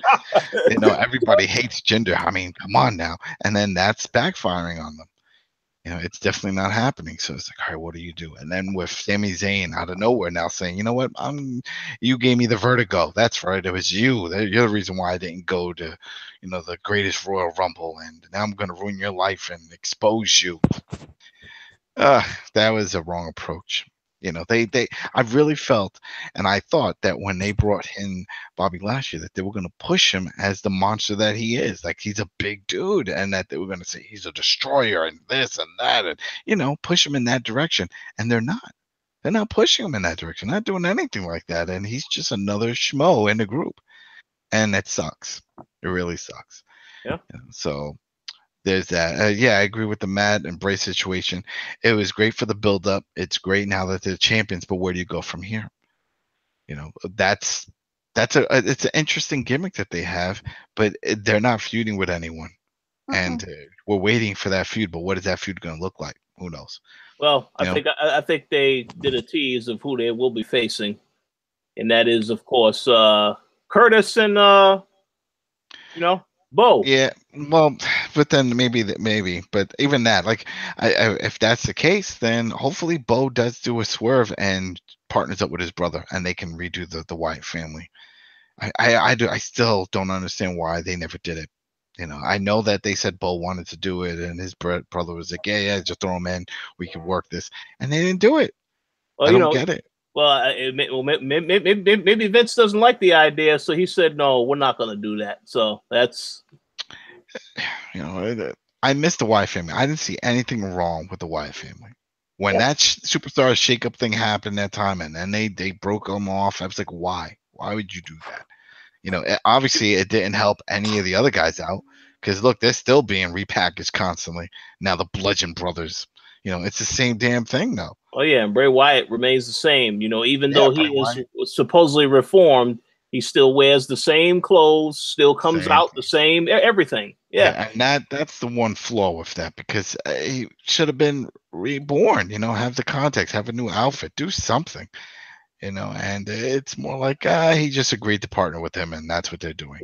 And they do, and they do the split entrance and stuff like that. It's like, whatever. Let's see where it goes. But. Yeah, that was it. And then the Amber Moon thing. Are we surprised? I mean, we've always talked about this. Every time an NXT girl comes up, it's like this type of shit happens. Unless you're Bayley and Sasha Banks, all the other girls are just getting put in the shuffle, and that's it. They've done Bayley wrong. And I don't wonder, think they have any respect for any of the women anymore. Part of me wonders if when they do these shakeups where they move people around, do they tell the writing staff in advance? Because a part of me thinks that they don't, which is why nothing happens. And these people were in limbo for so long. It's because, well, we didn't know we were getting this talent on this show. So now we have to figure out a way to squeeze them in or get them involved. Because I don't think they know. At least the way the product is displayed on TV, it looks like they have no clue. Bobby Roode, he needs a new gimmick. It's sad that the Glorious is not. It worked in NXT. It's not working on the main roster. It's not. It's sad. So even if he turns if he's heel turn, you don't think that's enough? No. But you know what? If he turns heel, then he can go back to when he was a heel, Bobby Roode from Impact. Then he can do that, and then that'll work out. I definitely think somebody is going to turn heel sooner or later because they have too many faces on that Raw roster now. Yeah, somebody has to turn heel at some point. But I give credit though with the Glorious team because every time it's too long. Some segments of it's too long. The whole build up with the hands every time but the crowd goes with it. the crowd does get involved with him. It's just it just doesn't fit anymore, and it's not pushed the way it was in NXT where it was special. He was almost like it sort of reminded me of like when Lex Luger was a narcissist. Remember? And he would come out and they would do the spotlight and they made it special every time. Now it's just like, here's this guy who's all full about himself. That's it. And so, and we're supposed to like him. He's supposed to be a baby face with that type of gimmick. That makes no sense. That's a heel gimmick. Mm-hmm. Everything about it's a heel gimmick. Even like what I just referred to as the narcissist was a heel. So I don't get it with this, but I'm feeling he will go full heel. They'll figure something out. And since it's not his come-in gimmick, that he had a previous gimmick outside that he can just revert back to and play evil heel. So it'll work out. And that's it, I think, for him. Elias, I'm still not sold on Elias. I'm still not sold. Really? I don't Are care. you serious? No, I'm not sold on. I don't know. How does that not work for you? Hey, I respect his athleticism. I respect his workout, regimen because I watched it. I subscribed to that video, the stream that Sheamus has, his workouts, the Celtic Warrior workout. That's awesome because and you get some good ideas of workouts, and he was in it, and he freaking can lift. But it's just something about him. It just doesn't. He comes out with a little song and all that stuff, and then he does his matches. It just doesn't. I can care less. I'm pressing on my TV. Bloop, bloop, bloop, bloop. I'm fast forward. I really don't care. So you know what that means. So now I can officially say that Dana dislikes Bobby Roode and Adam dislikes Elias. No, get your life. I love me some Bobby Roode. I don't like Bobby Lashley. Oh yeah, no, yeah, that's what I meant. Bobby Lashley. The other Bobby. Okay. It's the other Bobby. The other Bobby. Yeah, Bobby Lashley. There you go. So Bobby Lashley, it's sad. That's just it. Hopefully they figure something out. Who knows? Maybe this is your life. I really think that they are stalling some of these storylines because they know the summer is coming up, and I guess they want to have a hot match going into the fall or maybe SummerSlam because there's no, Sami Zayn. I love Sami Zayn, but there's no way in hell it's going to be believable that he is ever going to have a chance of beating Bobby Lashley. So I don't understand why they're wasting him in Lashley as an actual feud or a match even. But I don't know. We'll see. But I pretty much agree with everything y'all had to say about Monday Night Raw. I don't really have too much else to add other than the fact that Seth Rollins defending this IC title is fine and dandy and all, but Raw needs to have the Universal title back on the show. I don't understand why they just didn't go through with this thing, give it to Reigns, get the shit over with, and get that title on there because right now, all the perception that I get is that everyone is thinking Seth Rollins is over. Why is he not the guy that is leading the show? And I can't answer that question. Now I think about it, it feels like everything is in limbo. Like we're in just like a weird limbo state, circling around. Nothing's progressing because they haven't even talked about when the next time we're going to see Brock and who's the next number one contender for Brock. Yep, it's just like it happened and that's it, and everyone's just racing around and doing their own thing, but there's no real progression into anything. So. Maybe Dana's right. Maybe it's going to summer, or maybe they're trying to rework stuff and trying to figure things out. I don't know. But it just doesn't feel. It doesn't have that what they used to have, which was like, damn, got to tune in next week to find out what's going on. What's happening. We don't get that. No, that's gone. It's like. Yeah. No, I'm sorry. Go on. Oh, go ahead. No, it's been booked that Brock Lesnar is going to face Seth Rollins. Wait a second. But they haven't said that. Yeah. Wait, hold on. Wait, hold on. Where's that report coming from? Yeah. Fakenews.com. That's where it's coming from. That has not been reported. The day they squeeze that into the story and on TV, then okay. But then what? Didn't we see that match already? Didn't he just give him Suplex City? Right? Didn't we see that? I don't think so. I'm pretty sure we did. Let me look that up. I'm pretty sure we saw that, and Rollins got destroyed in that match. You remember? All right, hold on. Let's go to the UBT. No, see, Brock is going to face Seth Rollins, and remember, Dean Ambrose is coming back, so it could be like, oh, you're beating on my friend, stop, situation. Or so it could be a three-way. It could be a three-way. Or it could be that Dean Ambrose turns on Seth Rollins. Battlegrounds. Yeah, that happened at Battlegrounds. Brock versus it did? Yep. Battlegrounds. And for hell, you can watch a full match on YouTube. Anybody that wants to go do that, it's here on YouTube. So. Well, it's going to happen again, I'm assuming, because the way they have Seth, I mean, they had him throw out the little comment about Brock Lesnar, you know, about a week or two ago, about how he is a fighting champion, Brock's not, so he doesn't respect that. I feel like that line is leading somewhere. So we'll see what happens. It was a while ago. It was for the World Heavyweight Championship. Yeah, so this is a Universal Championship. This is a Universal one. But yeah, and here's this full match right here, man. Yeah, that needs to happen so that, you know, Roman Reigns could see, and Roman Reigns will go after Seth Rollins, and now people will definitely have a reason to continue booing Roman Reigns in that case. But also remember, Brock has a match with UFC coming up, I think, at the end of the year. Does he? See, and that's the other thing. It's like he still has that suspension. Yeah, this is why he can't fight now. He has to. But he has to re-enlist that he wants to fight, and then the suspension, the time starts again. It's weird. It's like he's not considered active, so it's not like, oh well, now I want to get back into it, so I already did my time, right? It's like, no, we haven't started it. So interesting. It's some weird stipulation like that. You know, now I think that's only with the Nevada State Athletic Commission. Maybe if they if they fight outside of the United States, like if they go to Canada or somewhere else, maybe he won't be suspended there. I don't know because remember it's their weird drug law thing that it wasn't like the UFC suspended him. Right. You know. Yeah. It's a workaround. It's always a workaround. Absolutely. We'll see. All right. Weird. Yeah, so any final thoughts before I move on to SmackDown? Because I'm pretty sure y'all have something to say about SmackDown this week. No. I said no, really? Okay, good. No, just that Raw's not worth $400 million. Oh, it definitely is not. No. Absolutely not. Okay. Got ripped off. So SmackDown Live, a lot of stuff happened. Wait, real quick with that. How many years of a deal is that? What? It's not 400 million. It's got to be. No, it's 400 per year. No, it's per year. 400 million per year? Per year. Bullshit. Yeah. They're getting the money back off of the No, that is what it says. That's what it went for. It's all about business. That's crazy. It's all about business. Per year? It's about business. Business. Yeah, it's about business. Remember, he needs that money for XFL, which remember he lied and said no, we're not a part of, but he's using that money to pay for XFL. Yeah, Vince said, "Product be damned."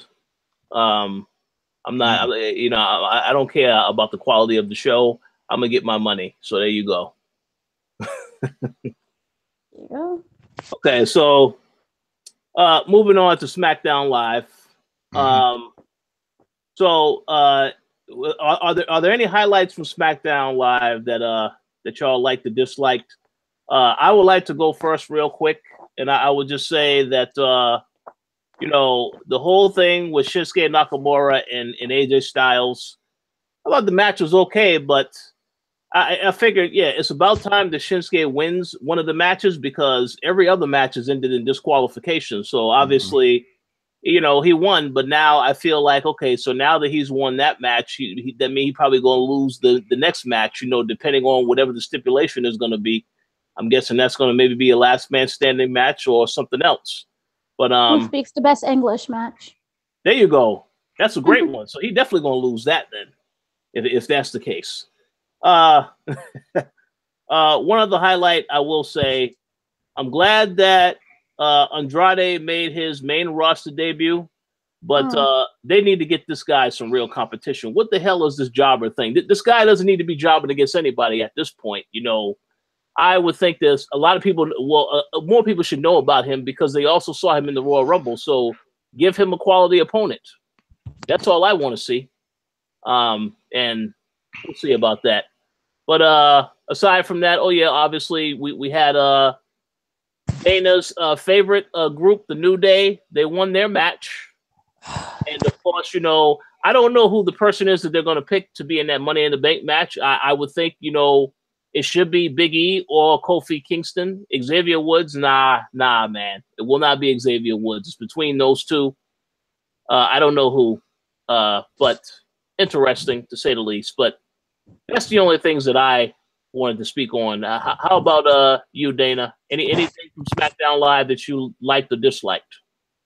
No speaking English. Oh, damn. No, the whole Shinsuke thing was perfectly fine. The fact that he won was good. The match itself went on too long, but it was good.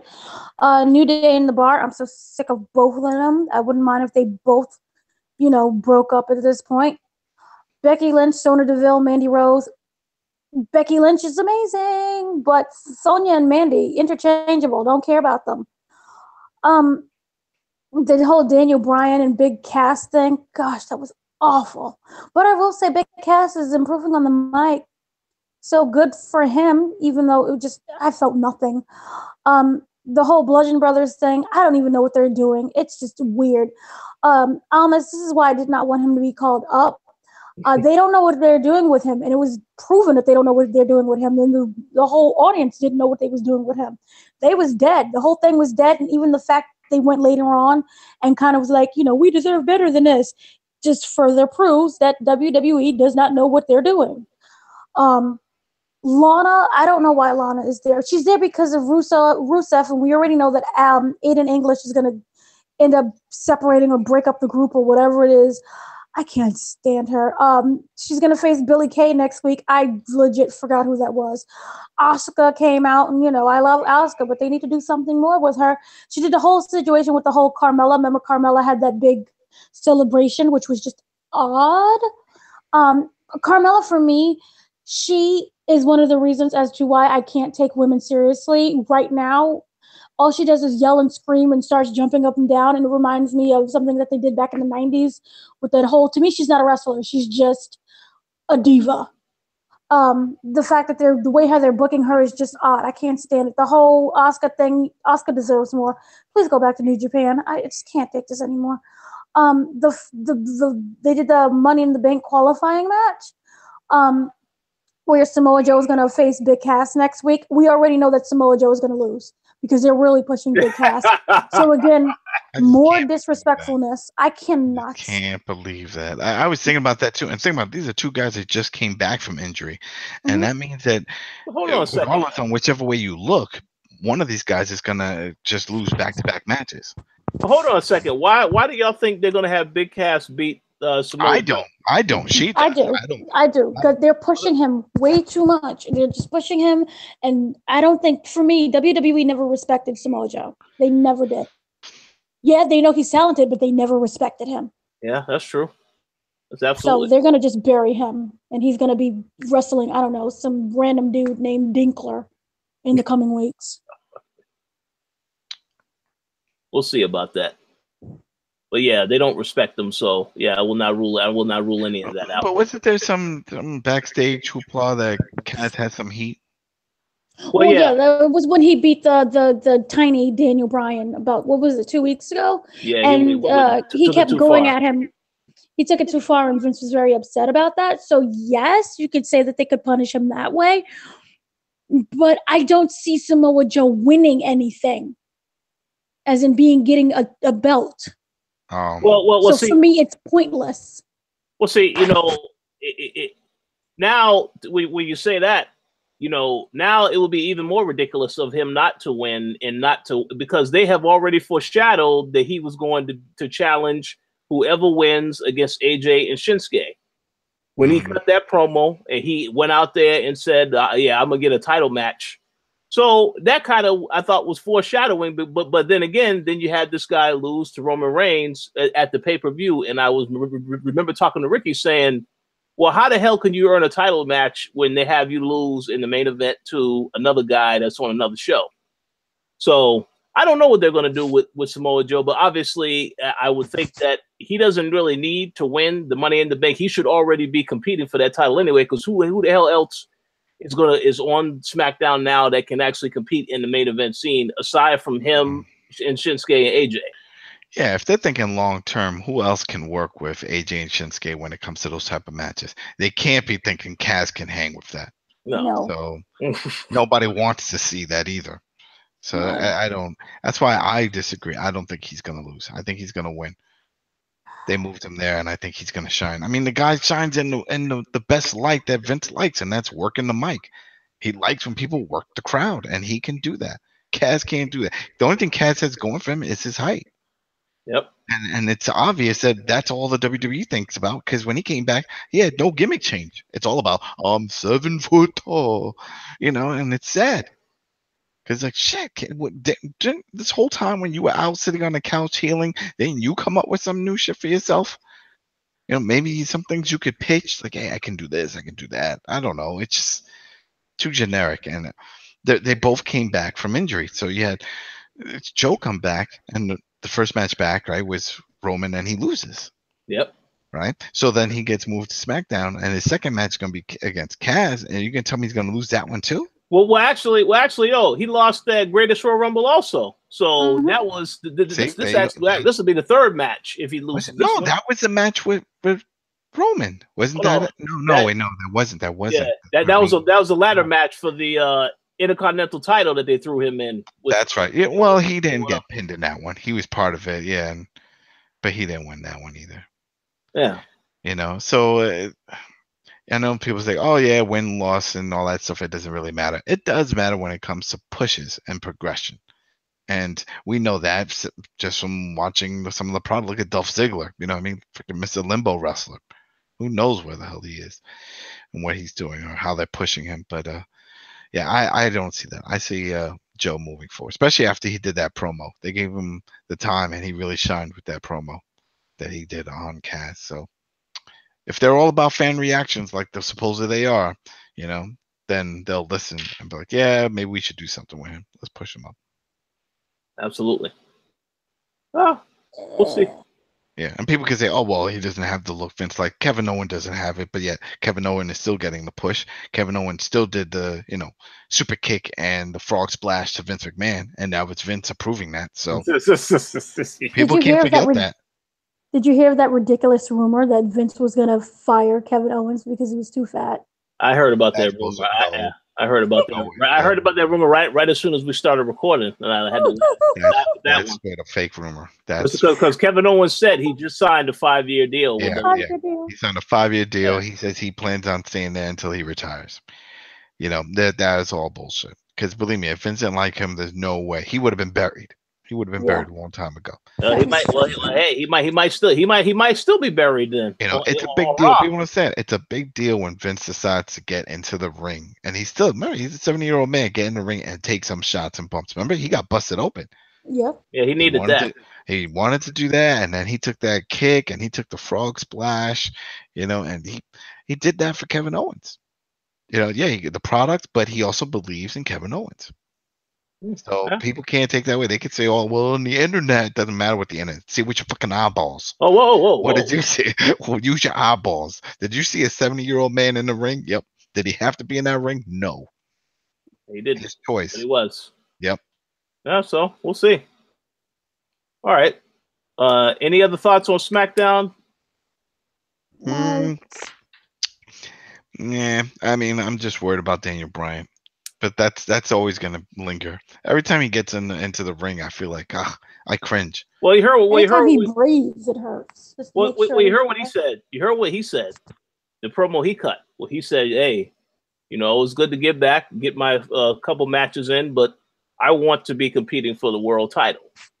Now, I think that is the reason for you to be concerned now when you hear that type of stuff. No, I don't. I need to see it. Oh, man, I really just don't. It's just like, no, it's too many head injuries. And I guess it's because I've seen it countless times, especially from watching the UFC and even boxing. You see guys that get these concussions, knockout stuff, and they're like, now I'm back.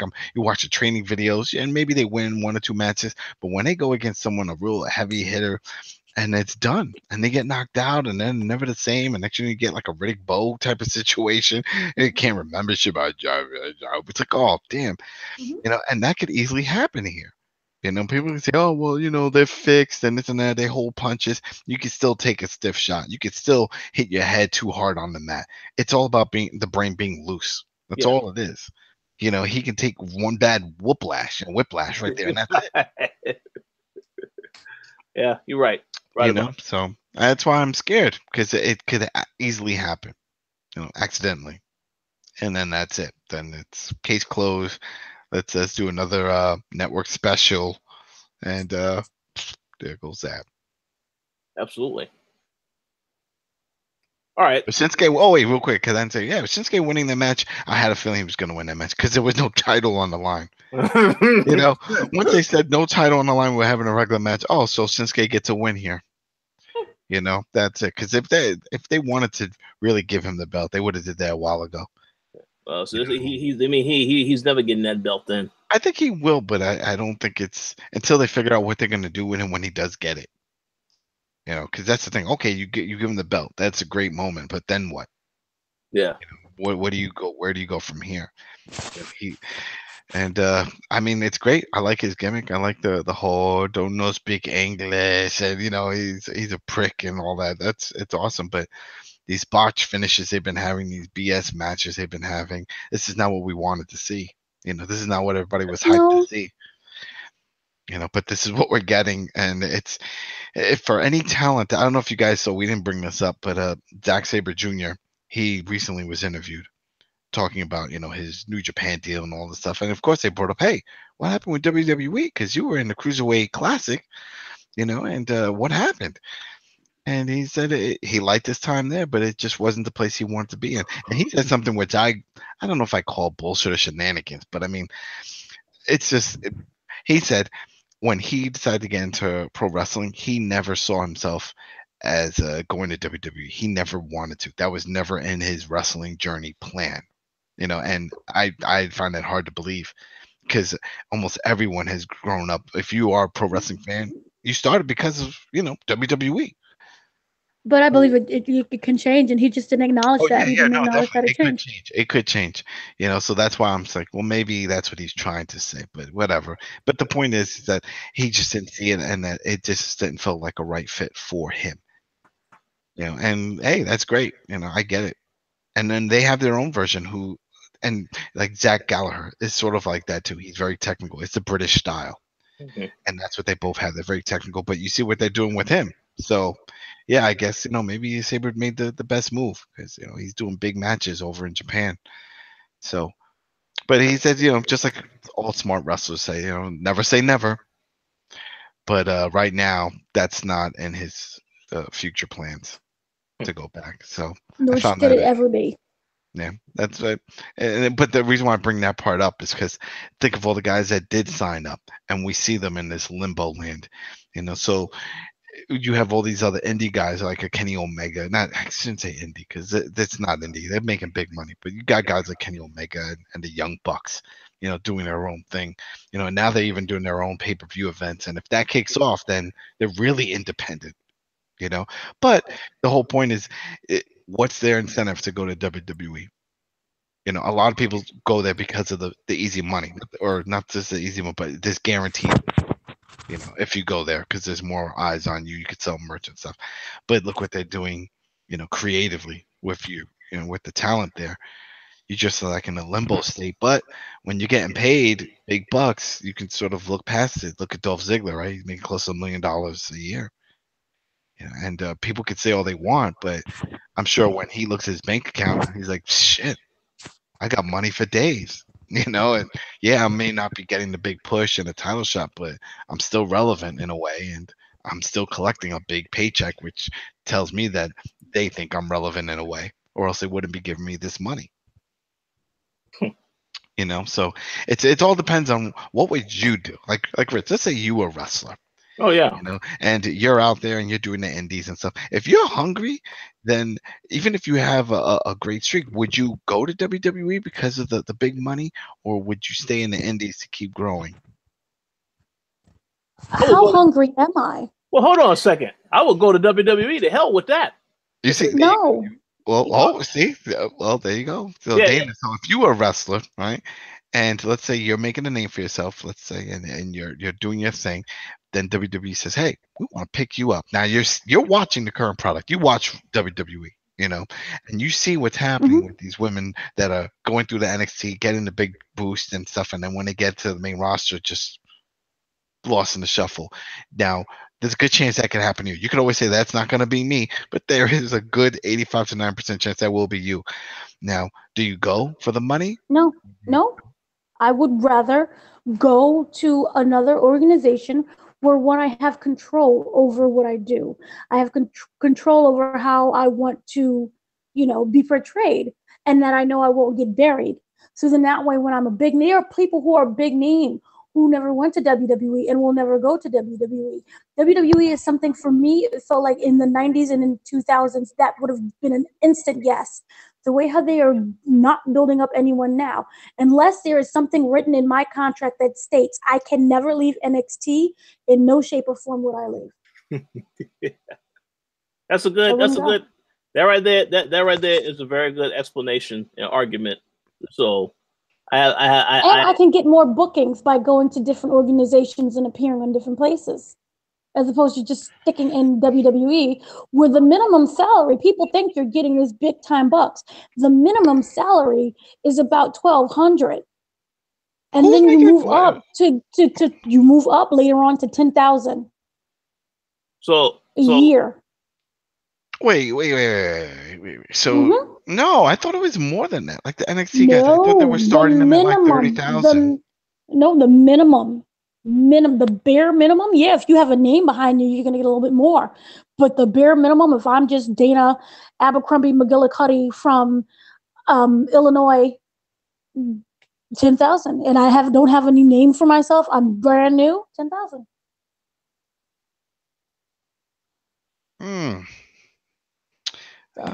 I guess that's why you hear all these stories about them being roommates with other people and stuff like that. Because well, I'm sure that's not including royalties. If they can sell. Yeah, but how much am I getting in royalties if I'm Dana McGillicuddy from Illinois? I don't know. Let's ask and Blue plus, Pants. you have to wait to Blue have Pants merchandise. Right? You have to wait. Blue Pants. I don't know how that worked, but it worked out. But you have to work just to convince the merchandise department to give you merchandise. This isn't an automatic. You're not going to automatically get something. You have to work your way towards that. Remember, the New Day didn't get merchandise at all, and they were big names until recently. And we're talking about within 4 years. I didn't see that lasting more than a year. Kofi, in my opinion, Kofi Kingston he was the one that was a big name prior to New Day. He was. So Big E was just the muscle for Dolph Ziggler. Remember? Yeah, I remember that. And Xavier Woods' main job was to smash Paige and get into controversial situations. So. So he wasn't. People don't remember. He used to come out and dance. He had the big afro, and he used to come out and do his spinning dance and stuff. Yeah, and dance to the ring. Yeah, you're right. I do remember that. He did the Rick Swan before Rick Swan, in WWE. I remember that because he came from TNA. He was one of the guys that came over from TNA. Yeah, I do remember that. Absolutely. But didn't we hear recently a rumor, or maybe it wasn't a rumor, maybe it was actually something that came out of Big E, that supposedly that he's going to be getting a push. Yeah, I heard that too. Yeah. That they want to give him a push and that he was all cool with it, but in order to do that means he has to break away from New Day. Yeah. I'll be all right with that. I'm good. Yeah, it's just so tricky because he's such a big part of it when it comes to the gimmick part. He's the guy who takes out the pancakes from underneath his straps. It's like, oh no, well, he is a big part, but I think this needs to end. I love these guys. They're great, but New Day, nah, man, I'm tired of this act. It has to be over. Or they can do an easy progression of a breakup where it's like, hey, listen, let's all do our own thing, and then when the time is right, we come back together. Yeah, okay, we can do that. They can do that. That's what I felt they should have did with the Wyatt family. when they sent some guys to SmackDown, they should have had like a little video package in the back of them saying, "Yeah, we might be going separate shows or this, but we're still family. You could never break up family," you know. Yeah. And I'm like, yeah, and they all nod, because then that way that puts in the mindset of the viewer like there's always a possibility that we could see these guys reunite. Absolutely. We'll see. All right. We need to actually get it ready to wrap up here. Yeah. So nothing really happened. I mean, for 205, they had some. Bobby Murphy got his win, or was it the week before that? I'm pretty sure it was last. Oh, It was the week before. It was the week before. Shit, because I did watch this episode. They remember they was in the United Kingdom. They had a bunch of yes, UK that's right. They come did on. the UK. They had some UK guys come on and they did their matches, and yeah, Drake Maverick was there. Mm-hmm. It was Tyler Bates versus TJP versus Kenny Williams versus Kalisto. That was a pretty high flying good match. Yeah. PJ. Yep, he won. PJP won. Mm-hmm. But they mentioned No Man Dar, because one of the guys that he trained was in that match. Mm-hmm. But what's funny is that they didn't mention what's up with No Man Dar. Like most people we know, well, I looked him up just for he's out on injury, but they didn't refer to him as being out on injury. They just said, "Oh, he was trained by No Man Dar." They didn't say current 205 superstar or out on injury. No Man Dar. They just said, "Oh yeah, he was trained by No Man Dar," and I found that interesting. I was like, "Is he gone? Did they let him go?" I don't believe so. That's what I thought. I thought he was just out from injury and that was it. I mean, he's been gone for a while. I mean, he's been gone since. Damn, I don't even think Enzo was there. He was gone. He's been gone before Enzo even showed up at 205. I think he's still there. Yeah, so there was that, and trying to think of it. That was pretty much it. Then the NXT, the only thing that stood out was I was really looking forward to seeing the Ricochet versus Velveteen. And Ricochet comes out, does a little shoot promo about how he's in one.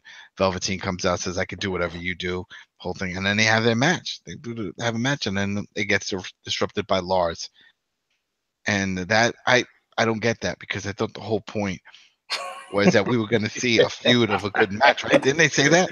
The Velveteen was supposed to have a big feud with Ricochet, and that's what we were going to see. So like what we saw with Velveteen and Black. But no, they just threw in Lars in there. So then now they both want to kick Lars's ass. So I guess it's now going to be a three-way feud. So I don't know. But that's not really what I wanted to see. Patience. No patience, because if we listen to, what the dirt sheets are saying, Velveteen's going to be moving up soon. And that he was, and so, well, most, I got to say, much as people say, at least 85% of what we're hearing on these sheets comes out to be legit. That's the crazy thing. And we hear a lot of crap. For their premium subscription? No, I don't pay. Love them so much. It sprinkles down. Dave Meltzer's stuff sprinkles all over the damn place. So we don't even have to get to that point. As soon as he's done with his show, 5 minutes afterwards, all his news is just leaked out there. It's just sad, but it's hard business, right? But man, it's like I don't know. But then again, do I really want Velveteen going up? We see what happens with these guys when they do go up. No, we don't. We don't ever want that to happen. No. No. So. No. Yeah. That's what, and then Ricochet. So Ricochet, I think he's going to be in NXT for at least 2 years or so. I hope it's longer. Oh, no. Yeah. I'm surprised Lars is still there, because he has everything Vince likes. He's a big, strong dude. So I'm like, shit. He's like a Rusev build. I would think that they would have brought him up a lot sooner, but he's still there. Amen to that. So that's it. It was pretty decent. Candice is improving. She did her little emotional speech thing, and she did a match, and she improved a lot. They had Heavy Machinery was doing something. Heavy Machinery was good. Yep. I still don't get the whole worm thing. Like I don't get it. Like they do a lot of silly moves and stuff, and I don't know what's going on with that. Vince, I don't know. It's just odd. It's But just no, really odd. Vince, I don't know if Vince hasn't. No, isn't it all Triple H who does the writing for that? I still think it trickles down. I believe he has a hold somewhere because anytime anything stupid happens, I'm going to just blame him. Because I thought at first it was supposed to be like the big dudes that'd be taken serious, sort of like an Authors of Pain thing, you know? And then all of a sudden he's just doing all these silly moves, like they were even doing the bushwhacker moves and stuff. I'm like, what is happening? You know, so whatever. But it's still fun to watch. I still enjoy NXT as a product. That's fun. Yeah, overall it was good. Ricochet and Velveteen for me, just they don't have to do anything, just stare at each other, and I'm happy. Baszler, yeah. Yeah, Baszler. I love her. I don't want her to ever leave.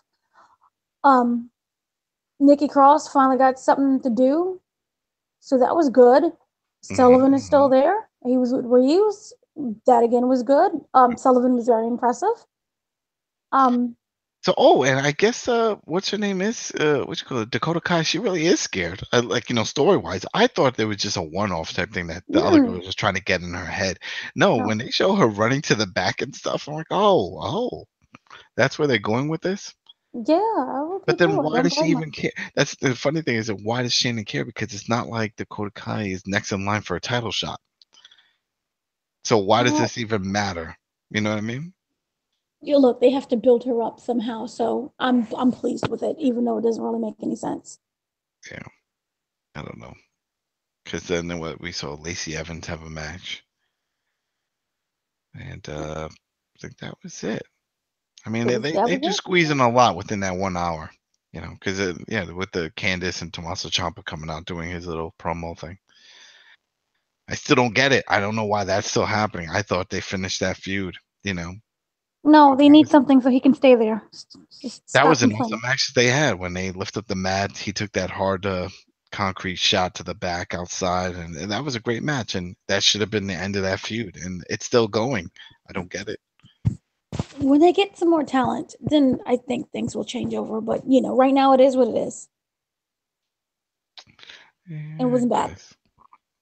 Don't complain. It was good. No. Well, Tyler Breeze is coming back, so. Oh, joy. There we go. Hey, his biggest time, think about it. The most over that he ever was in the NXT. That was it. He was a big star in NXT. I mean, people enjoyed watching his matches in NXT. Then he gets moved up, and it was just like crickets. It was sort of like the same thing with the guy with the dancing bunny, Adam. What's his name? Rose. Adam Rose. You know, it's the same thing. Yeah, he was super over in NXT, and then they move him up, and nothing.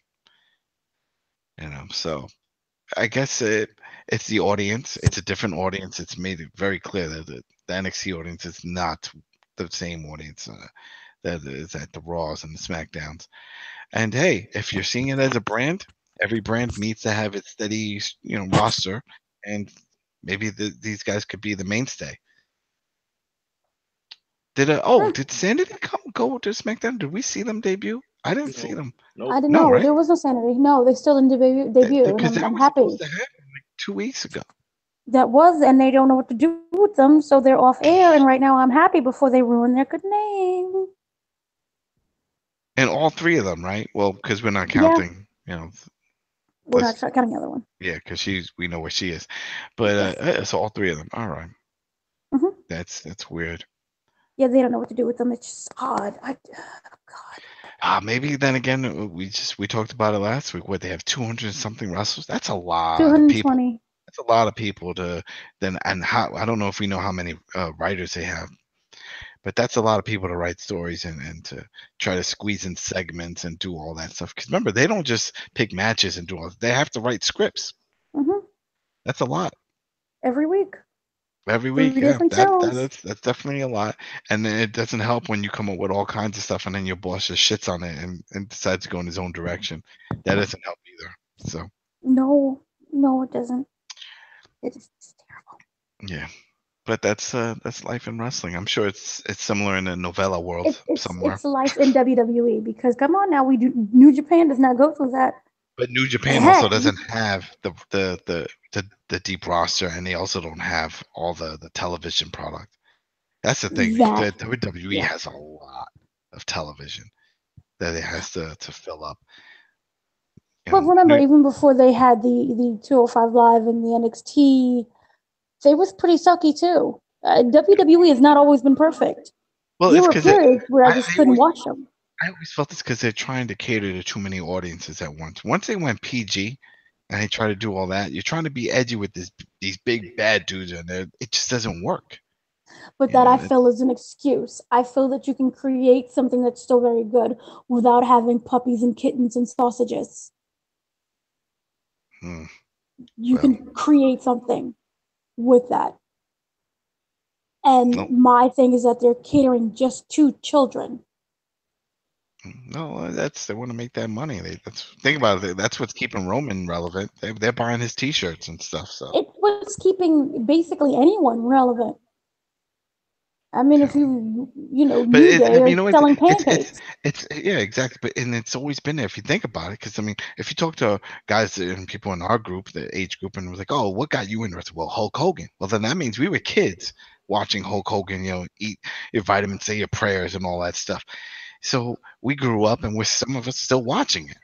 And I think that's their plan. And it's like, I'm sure later on, as we're much older, and then we start to people later on, it's like, "Oh, what got you into it?" Well, Roman Reigns. Look at him. He was amazing. And I think that's what Vince wants. But I think people are more seeing it about Cena than they are about Roman. I'm sure there's lots of people that'll be like, yeah, I grew up with Cena. Yes, Cena more. I just want to state for the record, I got into it because of Sting and Undertaker. So vicious bad assaults and crucifixions. Yay! Yeah. They need to figure out something because this is just...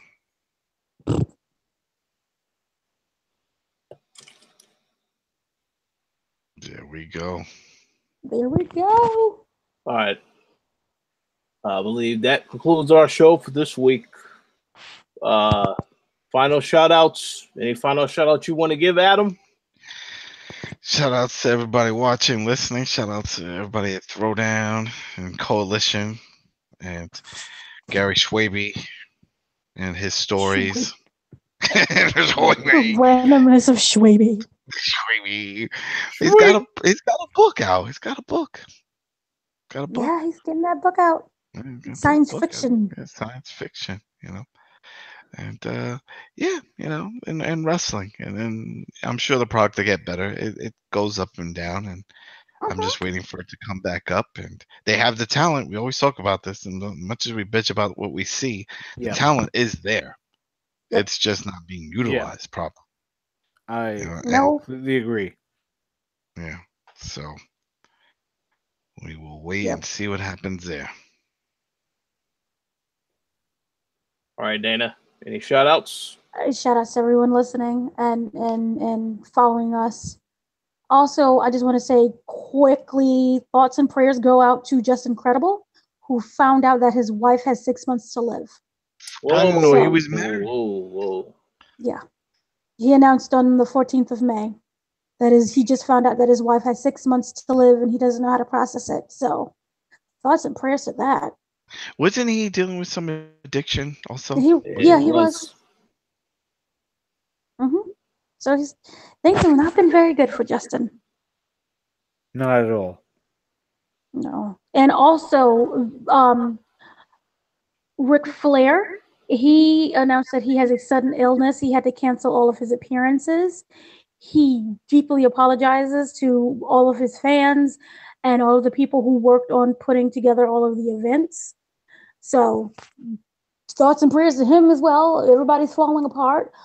Also, I would like for people to please stop with this rumor that CM Punk is going to join All In on September 1st, because it's just silly now. Okay, well, I think All In, the people behind it and the way the Young Bucks were promoting it, they made it seem like he was going to at least be there. Because isn't he doing a signing? Well, he's doing a signing at the T-shirt. Yeah, he's doing because he's trying to do his T-shirts and stuff. So, I mean, I don't see him wrestling, but I could definitely see him popping up, making an appearance. If he wants to sell T-shirts, hey, if the man is already there selling T-shirts. I mean, if he's going to sell some T-shirts, he can say something, just as long as he's not, wrestling. So No, we'll he see. can't do that. That'll ruin all the momentum he has going into that fight. That legit isn't that fight coming up? I think it's like next month. The UFC thing, isn't it in Chicago? I think it's UFC 225. Yeah, it's gonna be in Chicago. Yeah, it's gonna be in Chicago, and he's gonna face, I think, Mackenzie Dern on June 9th. No, isn't it Jackson? No, they changed it. No, I thought they would. No, it's Mackenzie Dern. That is the guy. Oh wait, no, it's not Mackenzie Dern. Mackenzie Dern got kicked out because he couldn't make weight. See, there you go. I knew it was somebody else. It's Jackson. I'm sorry. Jackson. Don't listen to me. I'm terrible. Action Jackson. No, that's not it. No. That would be cool if it was. But yeah. So we'll get to see, a good 10-second match with that.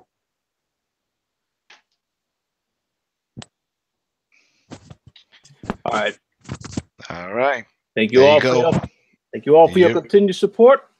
We'll talk to you next week. All right. Later.